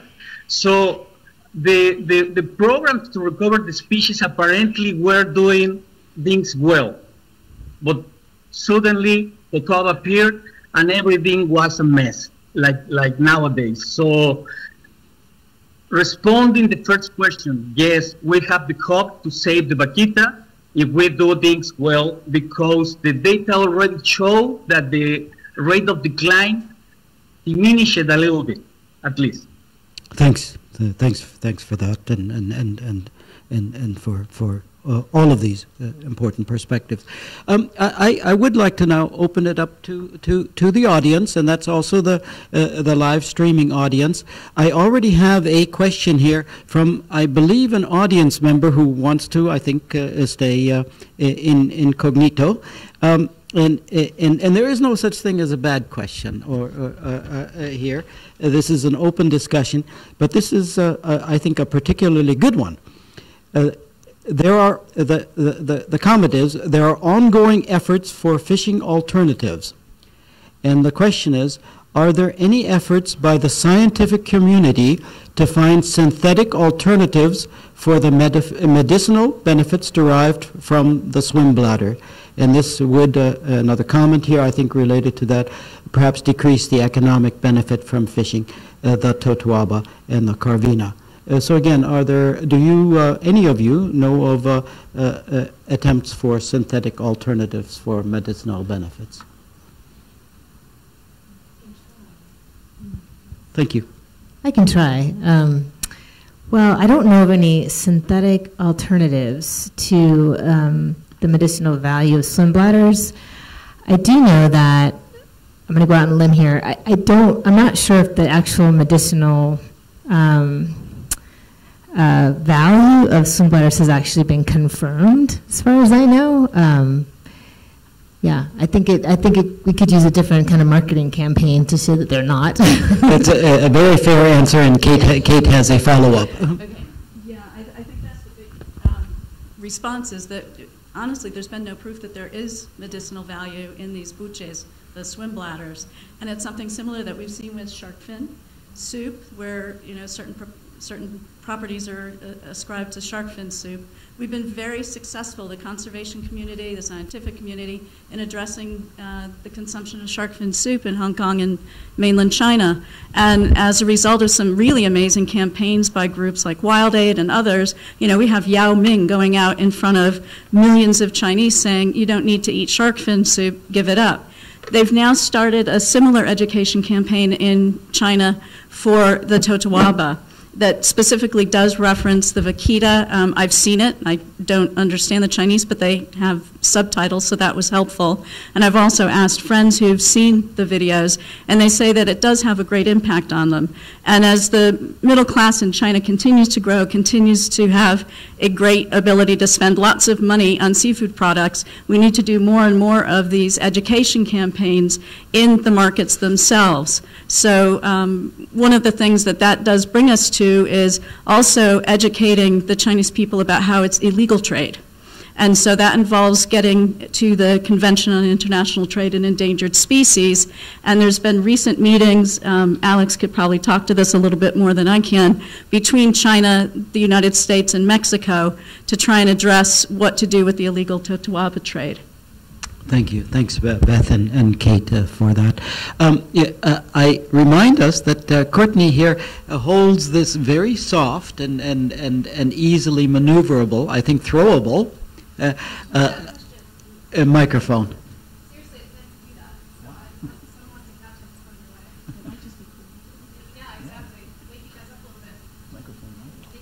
I think it's...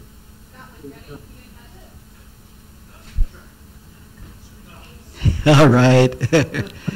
My question is really, have we tried petitioning the government to make it less lucrative to try poaching illegally?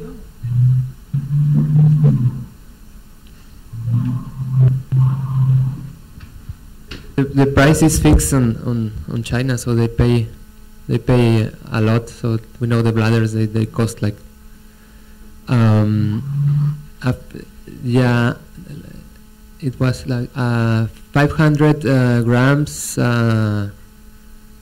bladder. It is 20,000 US dollars.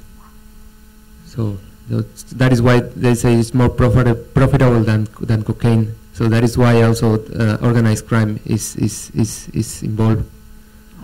So it's the price is fixed there, and if there's people willing to pay that amount of money, so and they'll start the trade and the market. So 500 grams, I think all you educated folks know is that's about a pound, a U.S. pound, yeah, for $20,000. Wow. And your point, I think, is that that it would be very tough to match that economically in some other fashion. So education is probably the best way to go. Kate? But that also brings us back to making sure that enforcement is undertaken and that the penalties are strict enough so that they're a deterrent to the illegal activity. And there was a change, I think Armando mentioned it, to the Mexican regulations just in 2017, now recognizing that as long as 3 people are involved in some kind of trade of these species, it is going to be considered as an organized crime issue. And so that ups the penalties. But we have to wait and see how successfully prosecuted those trials are.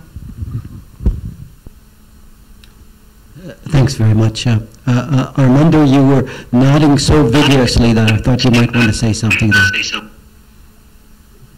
Yeah, just to confirm, yes, that the law was changed, and now the poaching is considered organized crime, but only when 3 people are catched.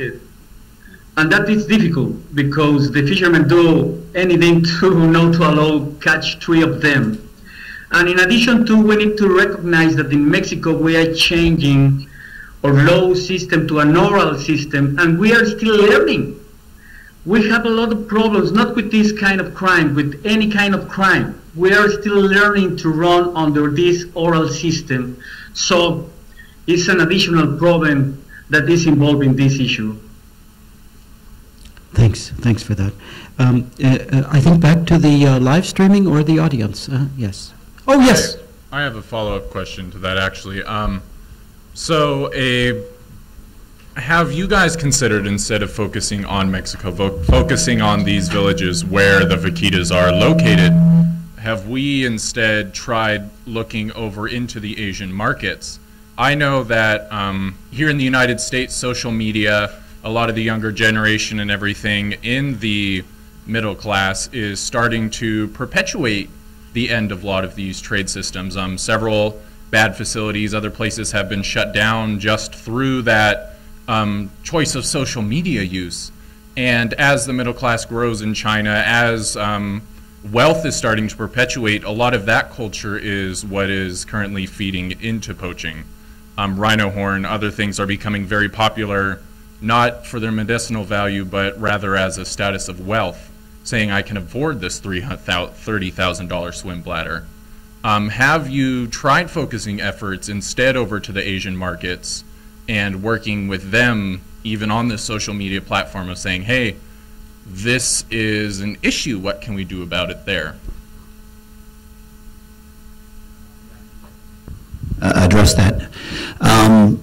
Yeah, that issue, that's a very good point. And I think it's something that's been largely neglected. As Kate mentioned, there has been some effort to try to educate people within China about, you know, the just like with the shark fin trade, about, you know, the non-desirability of sort of supporting the trade in these Totoaba bladders through Wild Aid and other organizations. But there really hasn't, in my opinion, there really hasn't been nearly enough effort put into trying to sort of do what we can to eliminate or at the very least dramatically reduce the demand for these products. And, you know, the fact of the matter is that even if there's a dramatic increase in enforcement in Mexico, if there's this kind of demand and people are willing to pay this much money, there will still be some level of poaching. I think that's pretty much inevitable. And for the vaquita situation in particular, the number of vaquitas that can be killed by human activities per year and allow the population to still maintain a healthy population is something like 1 every 16 years. So it doesn't take much for the population to decline.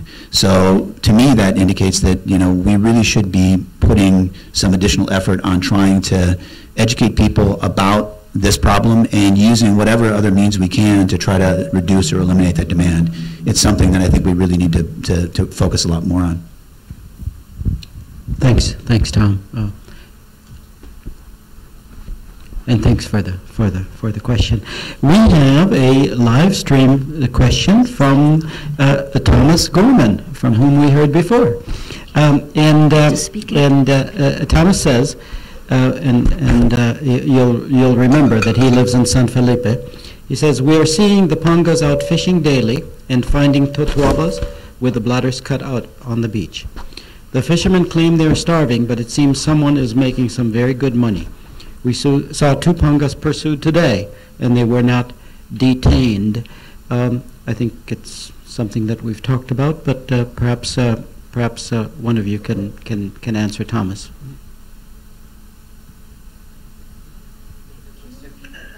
Yes, I think the question that comes out of it is what's going on. It seems like we're seeing totoabas on the beach, bladders cut out. This is continuing. There is supposed to be enforcement. The fishermen claim that they're starving. Someone's making very good money. We saw pongas pursued, but not stopped. not detained. What's going wrong within the system, I think, would come out of that. Yeah, actually, we have all the enforcement, the Mexican enforcement agencies in the Upper Gulf, the local police, federal police, the Navy, the Army, environmental enforcement police. Everybody's there in the Upper Gulf. But yeah, sometimes poachers go out not only at night but on daylight, and what we said before is nothing happens if they don't get arrested, and of course I only can think of one word, as corruption. Thanks for that, Alejandro. We have another incognito question from the audience, and it's more of a vaquita habitat and habitat conservation type of question. What is it about the Upper Gulf of California that makes the vaquita limited to this area and or connected to the totoabas habitat? Have they always been limited to this area, as a follow-up question? And have there ever been attempts to relocate the animals? So one of you can please take that. Yes, I can go. Since, if you remember, the vaquita was described in 1958 by a paper by Norris and McFarland. And since then, it passed maybe 30 years without no information about the vaquita, no scientific information. And it was until more or less 1986 when it was published a paper about the distribution of vaquita. This paper described many sightings reported by many persons, and the author, Bob, decided that the only credible sightings were from the Upper Gulf of California. And also there is no cultural information that vaquita was known by people toward the south of the Gulf of California. So it appears that at some point the vaquita isolated in the Upper Gulf of California and stayed there. Another question was about the correlation between the habitat of totoaba and vaquita, and we know that the totoaba make this migration pattern until more or less the middle of the Gulf of California, around the big islands there, and move in this period of the year to the Upper Gulf of California for reproduction purposes. So it appears that the vaquita is more restricted than the one point same habitat, and that's the bad case, because when they deploy the nets they catch vaquitas, and the problem is that the information says that the more dangerous net for vaquita is the totoaba net. But the more dangerous fishery was the shrimp, because the shrimp the shrimp fishery uses a lot of boats and effort. So catch it in absolute terms more vaquitas than the totoaba fishery. Although between 1940 and maybe 1960, only the totoaba fishery was operating and killed a lot of vaquitas according to the models.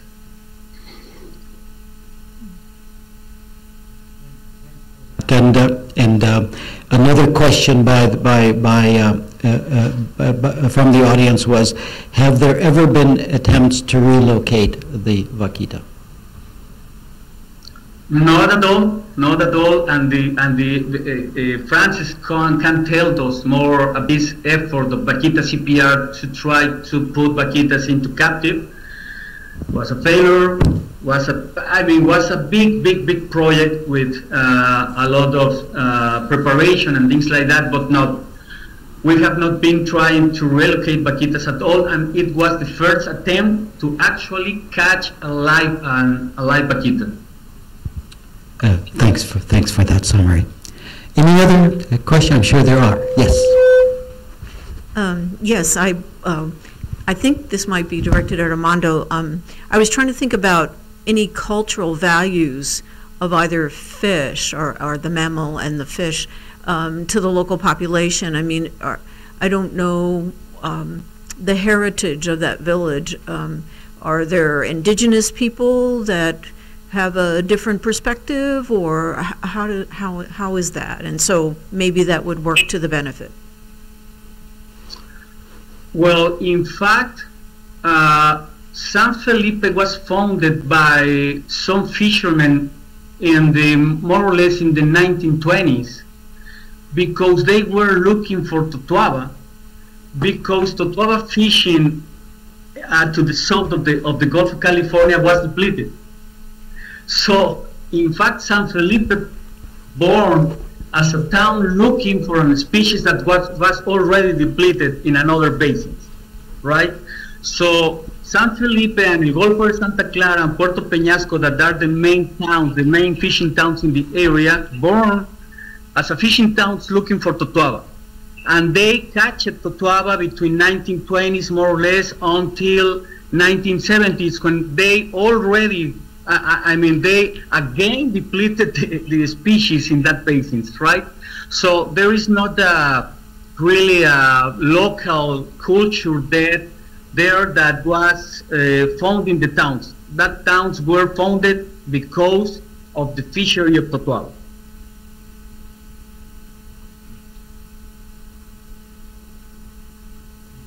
Thanks for that. That we have the microphone. Hi. So my question is a follow-up to a previous question about addressing the problem from the demand of the totuaba bladder. And so we've talked about how education campaigns for the people to let them know, like, this is illegal trade, et cetera, but has the Chinese government been engaged in addressing this problem as well, or has it only been addressed to the people as an education thing?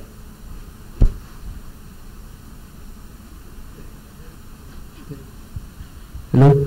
Yeah, the three governments, there have been some meetings between the U.S., China, and Mexico, and this was mainly under the CITES Convention of International Trade of Endangered Species, and there has been some documents, like calling all the countries to better their enforcement on the customs, but I think no more than that. I mean, because also it's difficult in China. I think Hong Kong is one of the major importers of endangered species.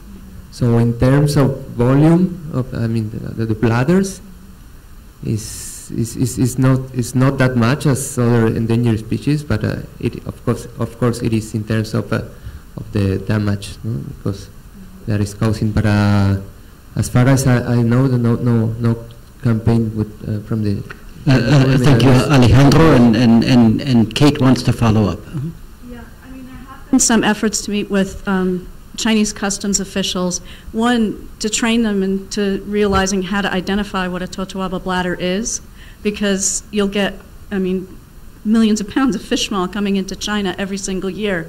And when you saw the photo in the film of those tubular things coming down, that's one way to identify, but there are other ways, and doing DNA testing. So there have been some outreaches now to China to try and increase that. There were recent busts, but unfortunately we wind up having the same problem that we've seen previously in Mexico, where 2 individuals were just busted within the last month bringing in totuaba bladder, and I think one got 14 days in prison and another one got, it was even less. So the deterrent just isn't there. There's also a problem with something called not just the black market, but the gray market, and what you're seeing is a lot of different seafood, including things like totuaba, which is illegal, but other species, such as shrimp and other things, going to third-party countries so that they'll transit through places like Vietnam and then get laundered, cleaned up, and sent on to China. So we have to involve China, but we also have to involve all the transit countries that are involved, and one of them obviously is the United States. Thanks for that. I'd like to ask a question.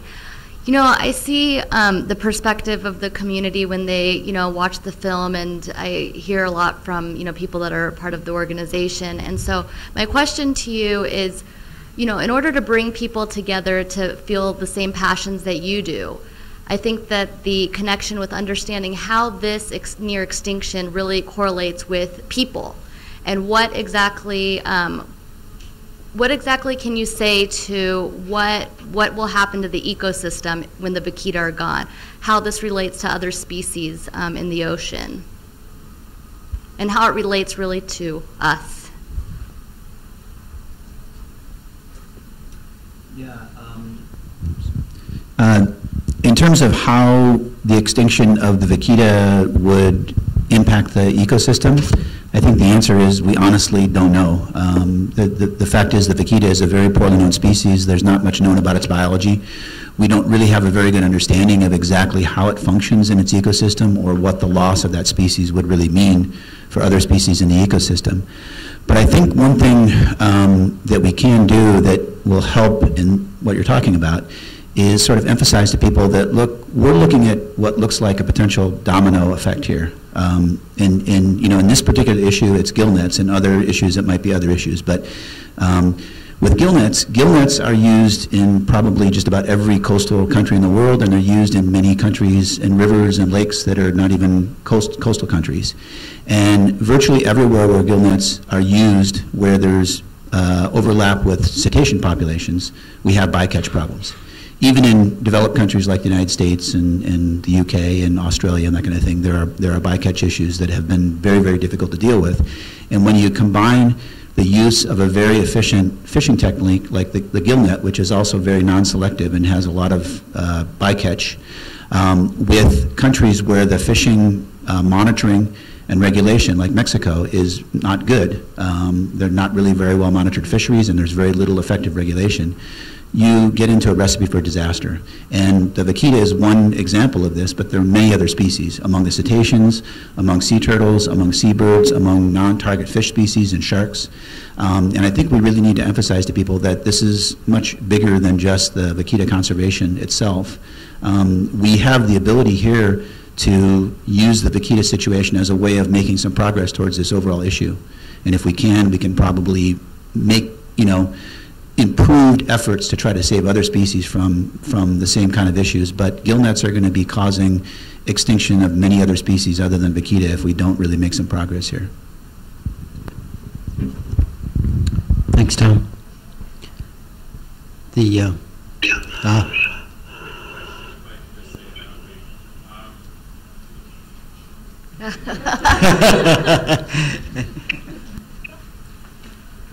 Where did the initial interest in this Totoba swim bladder come from in China if it's an endemic North American species?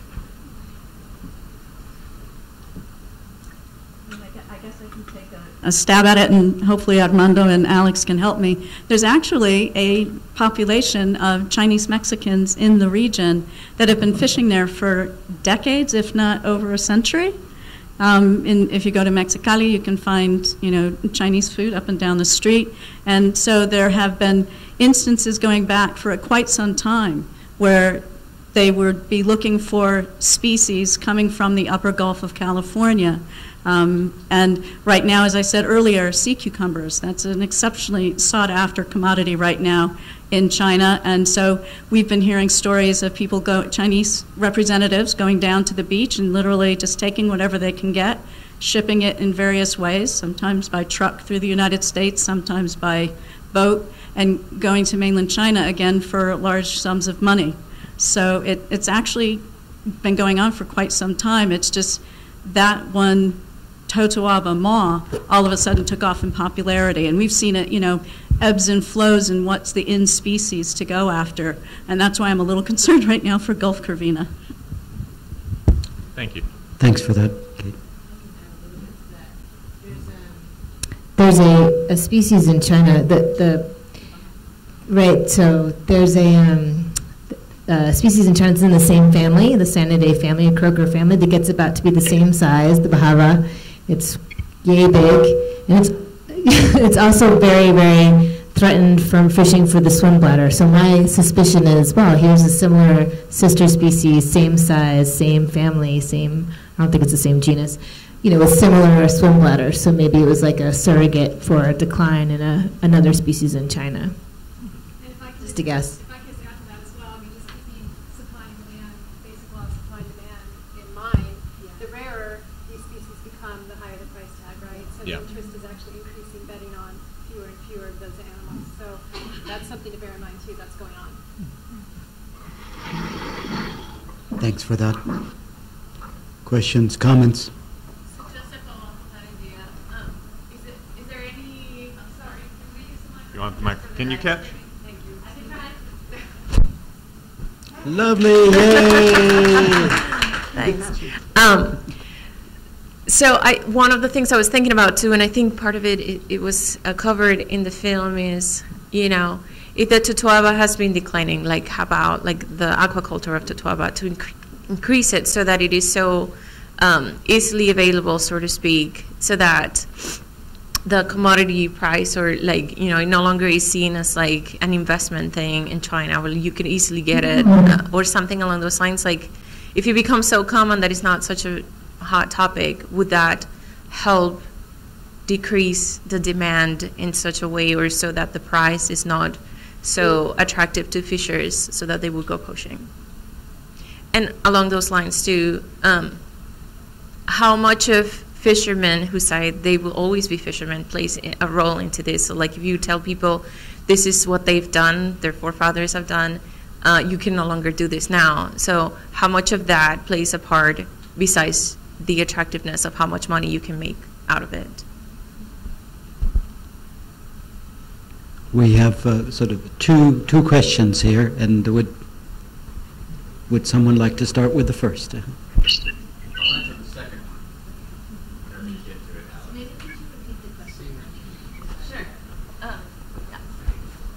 So the first one was about the availability of Totoaba and whether having more Totoaba be easily or the bladders be easily available, would that help decrease such a threat, the impact of the threat on the vaquita and other species? And then the second question was about the culture of fishers wanting to be fishers because that's what they've done their whole life and their forefathers. How much of that plays a role in the issue, and I mentioned something along the lines of like not only being about the money, but the fact that they are not allowed to go out there and fish, but that's what they know themselves to be. Thanks. Yeah, and there's actually the Mexican government is right now is supporting some aquaculture projects to start to cultivate the Totoaba, and there's they are doing this near La Paz. Actually, they have some sea pens, some pens on the at sea, but the fish. I mean, Totoaba is listed as endangered also under the Mexican regulations and endangered under the international regulations. So you cannot export it unless it's coming from a second generation that it's now being cultivated. So that's also kind of problematic because they can also use to launder the illegal Totoaba, exactly. And they also want to open sports fishing industry, for the people who live there. But to do that, they first, the most important thing to know is how is the population doing. They need to do an assessment, and if can really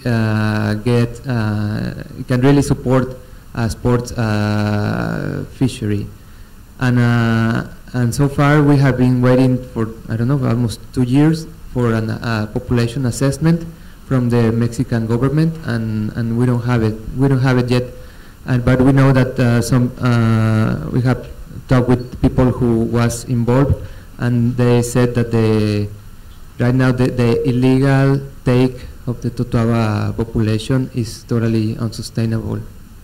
So So it's complicated because first we need to know how much Totuaba is out sea, and then if it's going to be downlisted under the Mexican regulation, and then under the international regulations, so it can be exported. But if the population is not good, if it cannot support a fisheries, so there might be a problem there.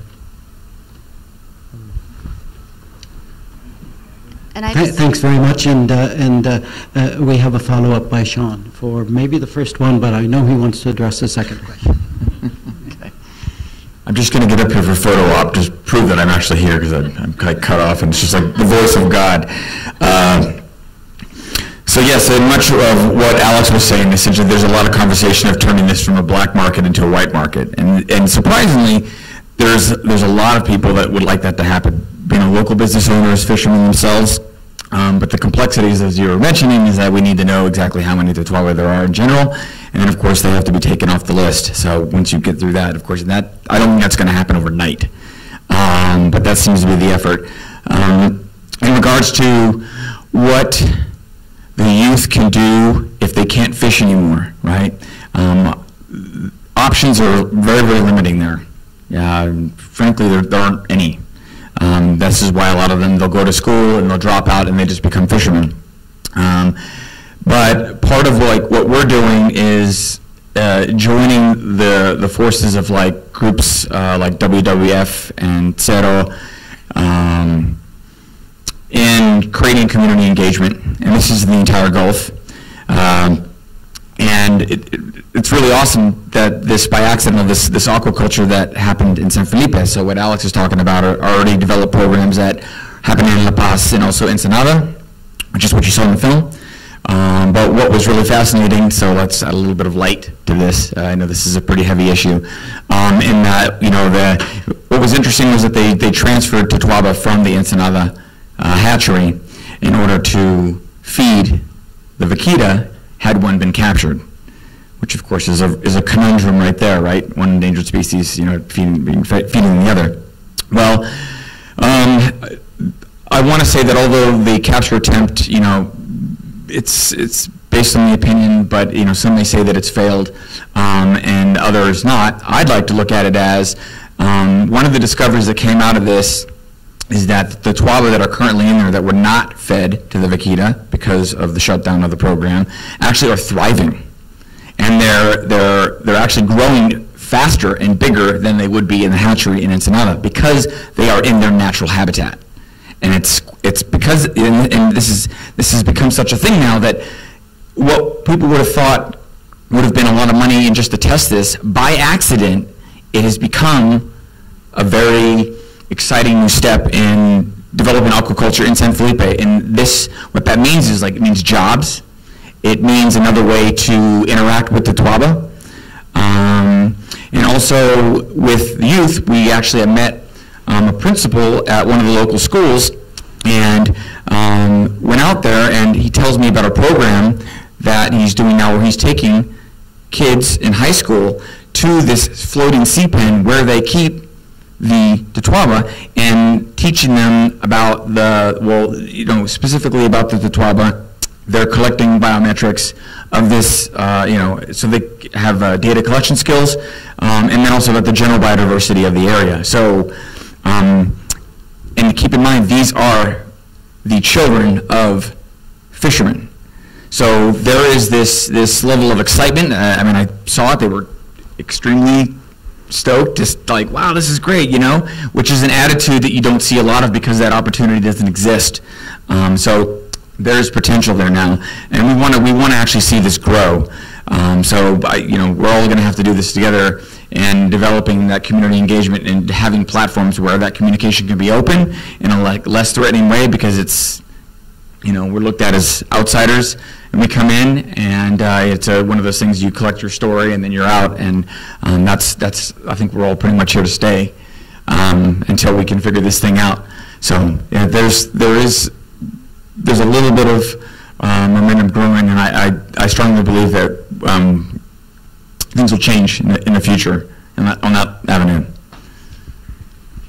And I just have one question that's a second part to what I had mentioned and came from one of our viewers. But I think many of us here today can understand the domino effect that you spoke of. But what do you think can be said about how we can get the community involved, kind of like what's in it for them?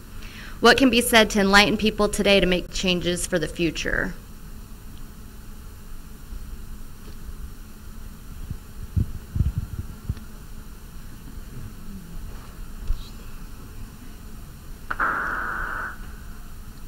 Let me jump a little bit there.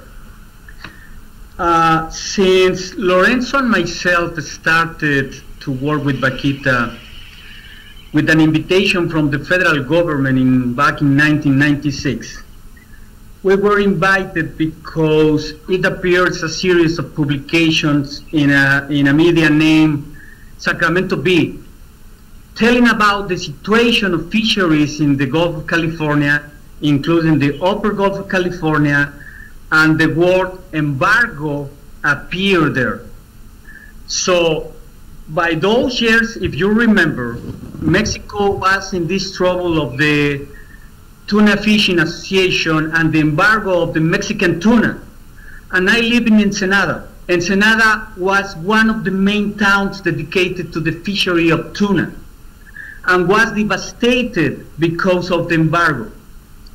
Now in front of me, I have this document of the demand of some organizations to the US government about an embargo to the fishing products of the upper Gulf because the situation of the vaquita population.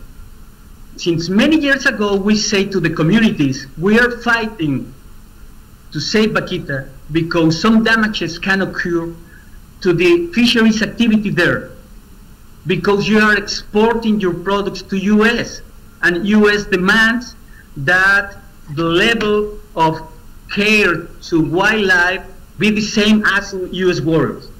Now I have in front of me the document that I never wanted to be, and it's the demand to an embargo to the fishing products in the Gulf of California.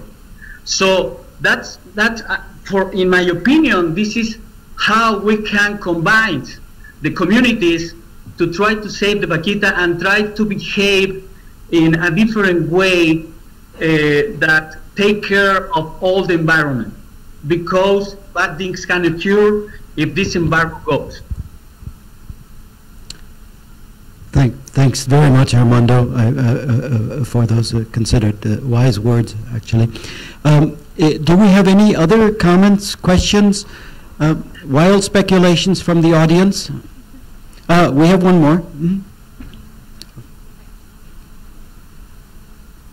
Just two things real quick. One is logistics. For those of you that might need to leave, you're welcome to do that. We will continue discussions because we are having some good ones. So just to let you know, please feel free to do that. But we're going to continue the discussions if the panelists are okay with doing that. We're past our time frame that we announced, so we're going to keep going. One question I had was just about ecotourism. Is there any potential for ecotourism? We have the great example in the breeding lagoons where the gray whales have come and work with fishermen there, and the attraction of seeing the whales. Is there any potential for ecotourism? Has that been explored?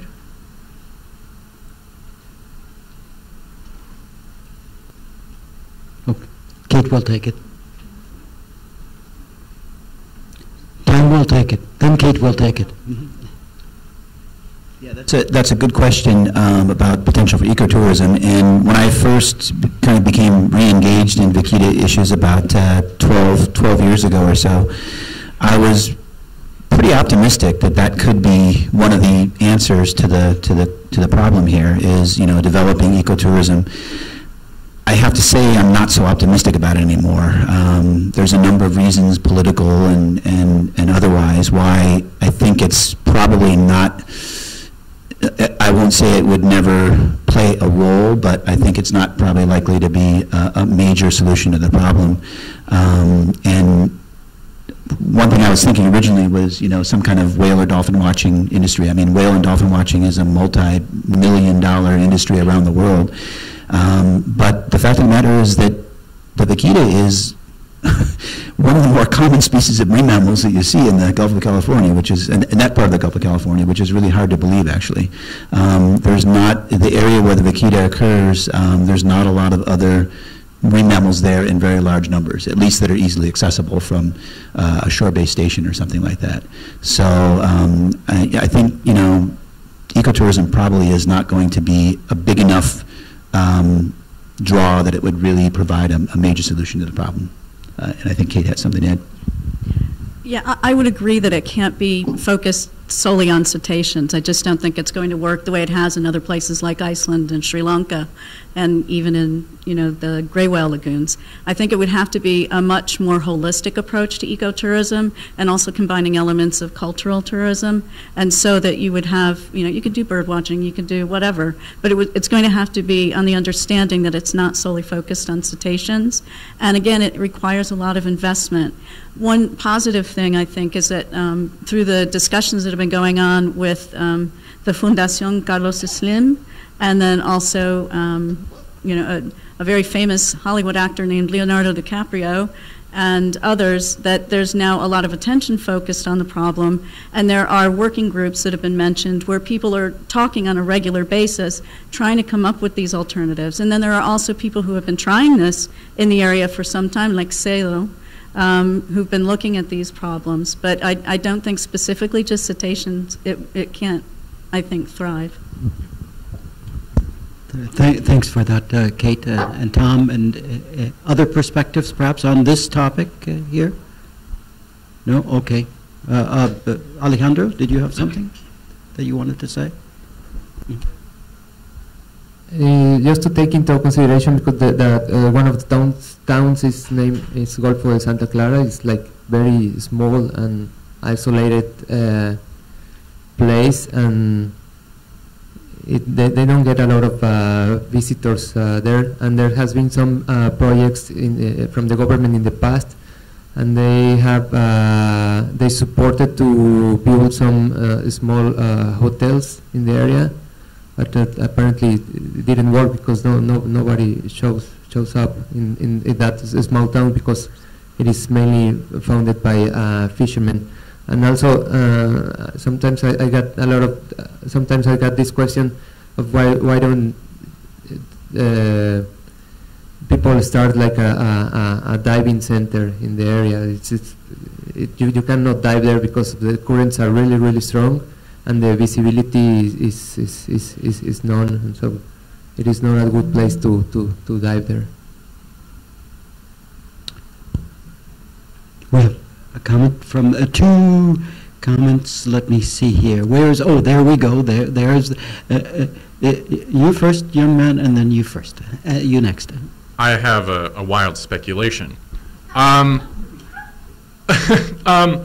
Have we considered, obviously, the vaquita is a very important animal to all of us. However, it seems that the totoba, I forgot the name of the fish, that fish holds a much higher significance to the people, yet is still related to the vaquita in this sense of its overfishing is affecting it. Have we considered switching our conservation focus to the fish, and as sadly almost a second-hand artifact, saving the vaquita in this way? Like you said, the fisheries have been shown to be wildly productive in the area with the fish. If we were able to somehow bolster that market, turn it into a white market, and as an effect have the vaquita be saved, has that been a consideration?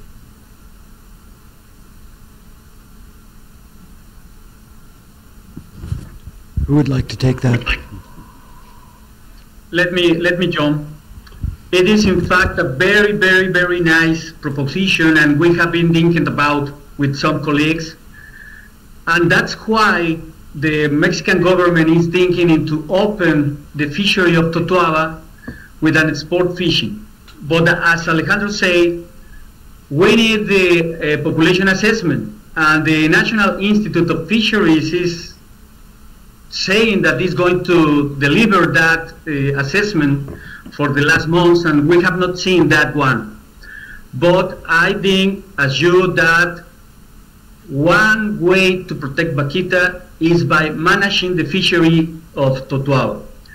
And I'm going to tell you this out of the record and talking with some colleagues that work with Totoaba. In fact, Totoaba has a higher genetic variability than the Gulf Corvina, meaning that we are fishing the wrong species. We need to protect the Corvina, not the Totoaba, right? So it appears that the Totoaba is recovered. I mean, it appears that the Totoaba is recovered from the depletion of the 1970s. So we need really to focus on to try to manage Totoaba by fishing a specimen, but wisely. Thank you. Thanks for that. Kate, I think you wanted to jump in at some point there. I mean, just one thing to say about it. Focusing on fisheries, which I think is critical in that area, because for years there was absolutely no oversight of what was happening in the Upper Gulf. There have been efforts being made to get what they call vessel monitoring systems on board even the small pangas, the small fishing vessels, which, 10 years ago somebody would have told you would have been impossible just because of the size that was needed or the expense. They are now being required to put VMS on all of the registered, which is an important thing, registered fishing vessels in the Upper Gulf. We are trying to make the case that that information needs to be transparent. One thing to look at is Indonesia, which also has problems with bycatch. They've now gone completely public with their vessel monitoring system. There's something that's run by the Global Fishing Watch, which is funded by the Leonardo DiCaprio Foundation. If you go on their website, you can track fishing vessels all over the world. And the Indonesian government has made their system absolutely transparent. You can watch it in real time. One of the problems that we've been facing with the regulation of the fisheries in the Upper Gulf is that the vessel monitoring system that up till date has been being used by the Mexican government isn't actually reporting in real time, so that you can't really, by the time you get the information, that vessel might have been moved on. You could see where it was, but can you get to it in time to intercept it and take it in? And also, will you have valid enough information to provide if you go to court against that fishing vessel? So that's a real problem. And I know that there have been discussions that have been held with CONAPESCA, which is the National Fisheries Commission, on trying to look into alternative forms of vessel monitoring system that would be real-time, transparent, and thus increase enforcement capabilities. Thanks for that, Kate. Any other comments from the panel here or from the audience? Hi. I wanted to, I just wanted to add a couple of my 2 cents to a couple of the things that have just been discussed. The first one was about the ecotourism, and I'm a grad student and I research marine mammals, and one of the projects I'm working on is the effects of whale watch on cetaceans. And there's a lot of gaps. We don't really know full well how whale watching activities impact cetaceans, especially around breeding. And if vaquita is a species we already don't know enough about, I would be hesitant to suggest something like vessel-based whale watching as a potential alternative. Mm-hmm. And then I completely forgot the second thing. Anyway, you can carry on. If I remember, I'll mention it. That's great. Oh, I remember. Sorry. That was fast. It was about protecting the Totoaba, like focusing the effort on protecting the Totoaba. And I think one thing to consider, at least based off IUCN and how it works, efforts will be scaled according to the level of threat that a particular species is at. So if you have vaquita that are critically endangered, but Totoaba is just vulnerable, it might still not be rigorous enough to protect vaquitas to the level that we need to keep them from going extinct. Yeah.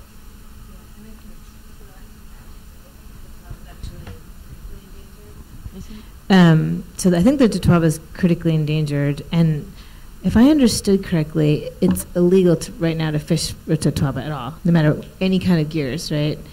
And so, from what I understand, the Totoaba population we don't know how many individuals there are, but there are, there's demographic evidence that it's not, that it's slightly in recovery, meaning that when you have fishes that are heavily fished, they tend to show changes in age class distribution, they mature at earlier ages. You see changes in the demographics in heavily exploited fish like tunas.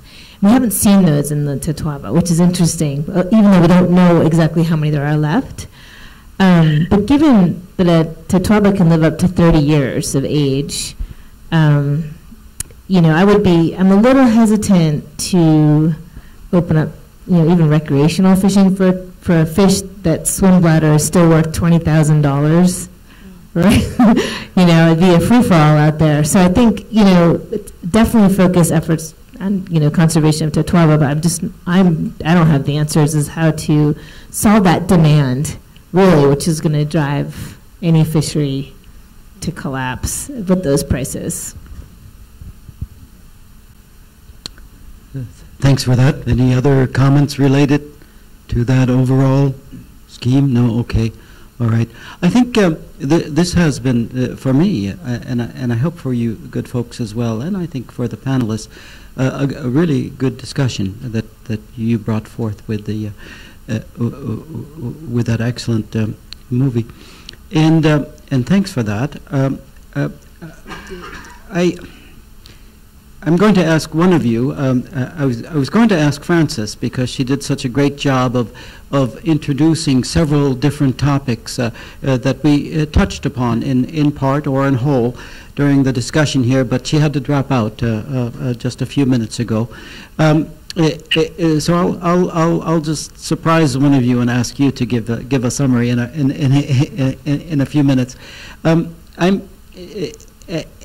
As I've listened to the discussion, I think back to the Baiji that is now gone, and that Mel and I used to study in the 1980s, in the late 1980s, and as a matter of fact, we had some excellent data for a 6.5-hour period in the rain, where we followed the Baiji. A small group of them, and finless porpoise in the Yangtze River, and we got every breath of every individual and how they were interacting. And we weren't going to publish that. Who publishes 6.5 hours worth of data? You know, that's absolutely silly. And then we kept going out there, and our colleagues from China kept going, and the numbers disappeared very, very rapidly. And very similar to the vaquita, very precipitously towards the end. And we finally, in 2002, published that paper because we knew we weren't going to get any more data. It's a very, very sad situation. And we're seeing something like that with the vaquita right now, of course, that precipitous decline. The situation may be quite different. While the Baiji succumbed to one type of fishing, the rolling hook fishing that was entangling them very badly, mom and pop type of operations that could not be properly controlled, even though they were illegal to be engaged in. There was more. The entire Yangtze River is amazingly degraded. It no longer houses many species, and so it was a more difficult, in some ways, situation. You good folks have taught me that this is also, even though it's just one net that's doing them in, one type of net, it's also a very difficult situation, especially in that sort of socio-political realm relative to why they're going down the drain. And so I see that. I see that the Baiji was almost inevitable. This one, well, we think now it might be almost inevitable, but may not be, because if that netting is solved, then the rest of the ecosystem seems to be in decent shape. That's the only summary I can make, but I want to kind of, if it's possible, end in a, because that's why we're here, and in some kind of a potential positive note of what can be done. And I wonder whether one of you might want to broach that sort of as a summary. I think some of the positive notes have already been mentioned, but as a summary. And I was kind of here looking to our colleague Armando, who is nodding so vigorously that you might want to chime in.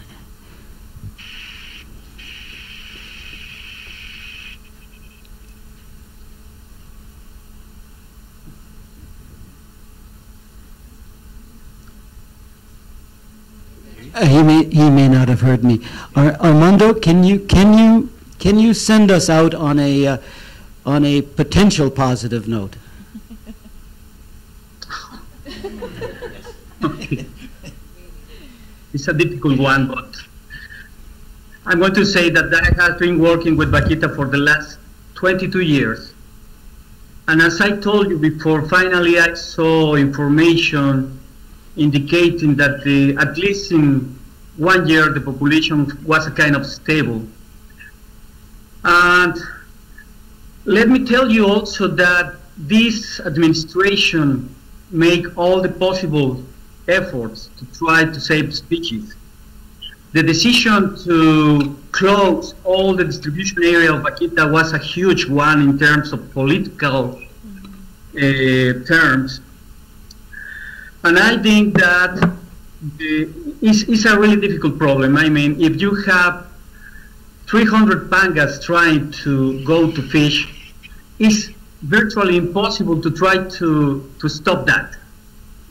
How many forces do you need to try to stop 300 pangas in that area, right? So I think we have the tools to try to stop this.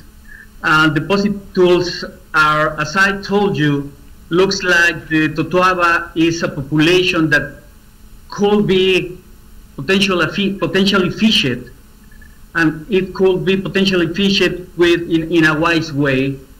And then we can establish some measures to, for example, catch totoabas in an export way and bring the product to the fishermen so they can sell the product of the totoaba, for example, the buche to the Chinese market in some way. The bad thing is that the population is too small right now. The Vaquita population is less than 30 individuals, so we cannot wait for the people to get educated and things like that. We need to establish right now measures to recover the species. And now that we have in front of us this document, this demand to the U.S. government, I think we have another. I want to see this as another tool to combine the community, that we need to make any possible way to stop more killings of vaquitas, because if not, you are not going to be able to sell the marine products to U.S. and another markets, right? And really the value of the fisheries in the upper Gulf is the value of the exportation, not the national markets, right? So I want to see this as another tool to try to combine the people, that we can work together. Another bad thing is maybe that we are right now in elections, and unfortunately this issue is not in the voice of the candidates, right? I think we need to raise that issue to the potential new governor, so we can get the same level of support from the new government, right?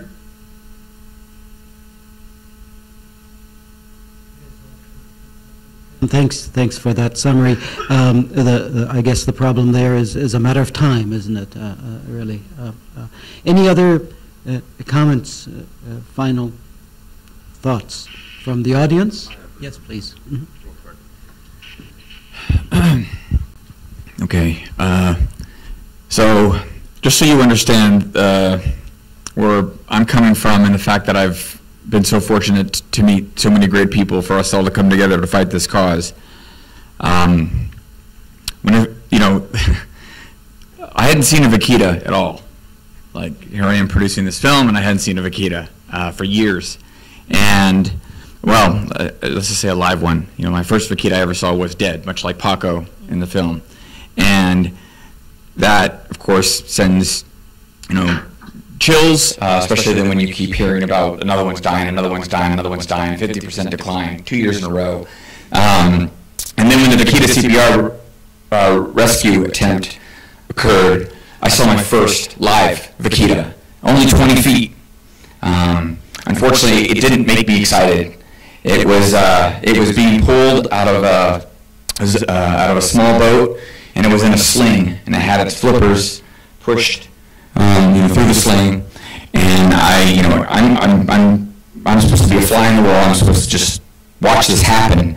And I don't know. I kind of almost felt like I felt worse than I did when I saw a dead one laying on the beach, because what that said to me was that this is what it's come to. This is essentially what we're going to be doing with a lot of species on this planet, is trying to capture them and put them in captivity, because politics seems to get in the way of that.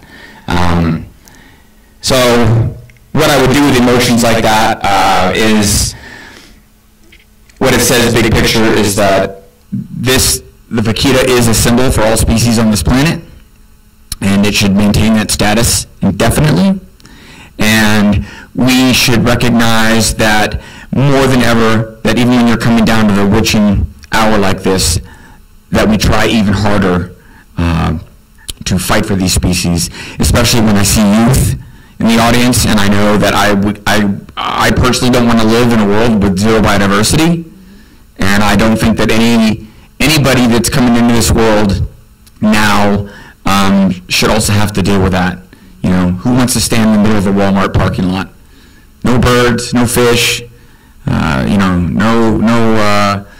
other land terrestrial creatures. So keep that in mind. I mean, if we all want to live in a one-dimensional world, I don't think that anybody would agree to that. So this is not supposed to be a somber moment. This is supposed to motivate and get you excited, because when you walk out of this room, there shouldn't be something that just stays in this room. You should take this out and you should share this. So, you know, visiting the website, taking the film, if you can find a venue where you can create another conversation, do it.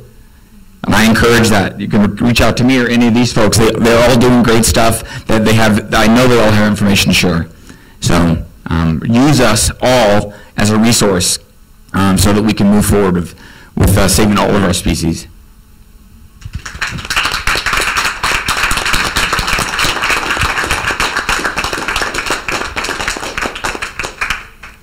Thanks a lot. That's kind of what I was looking for, and we did not plan that. Thank you very much, Sean. Yeah.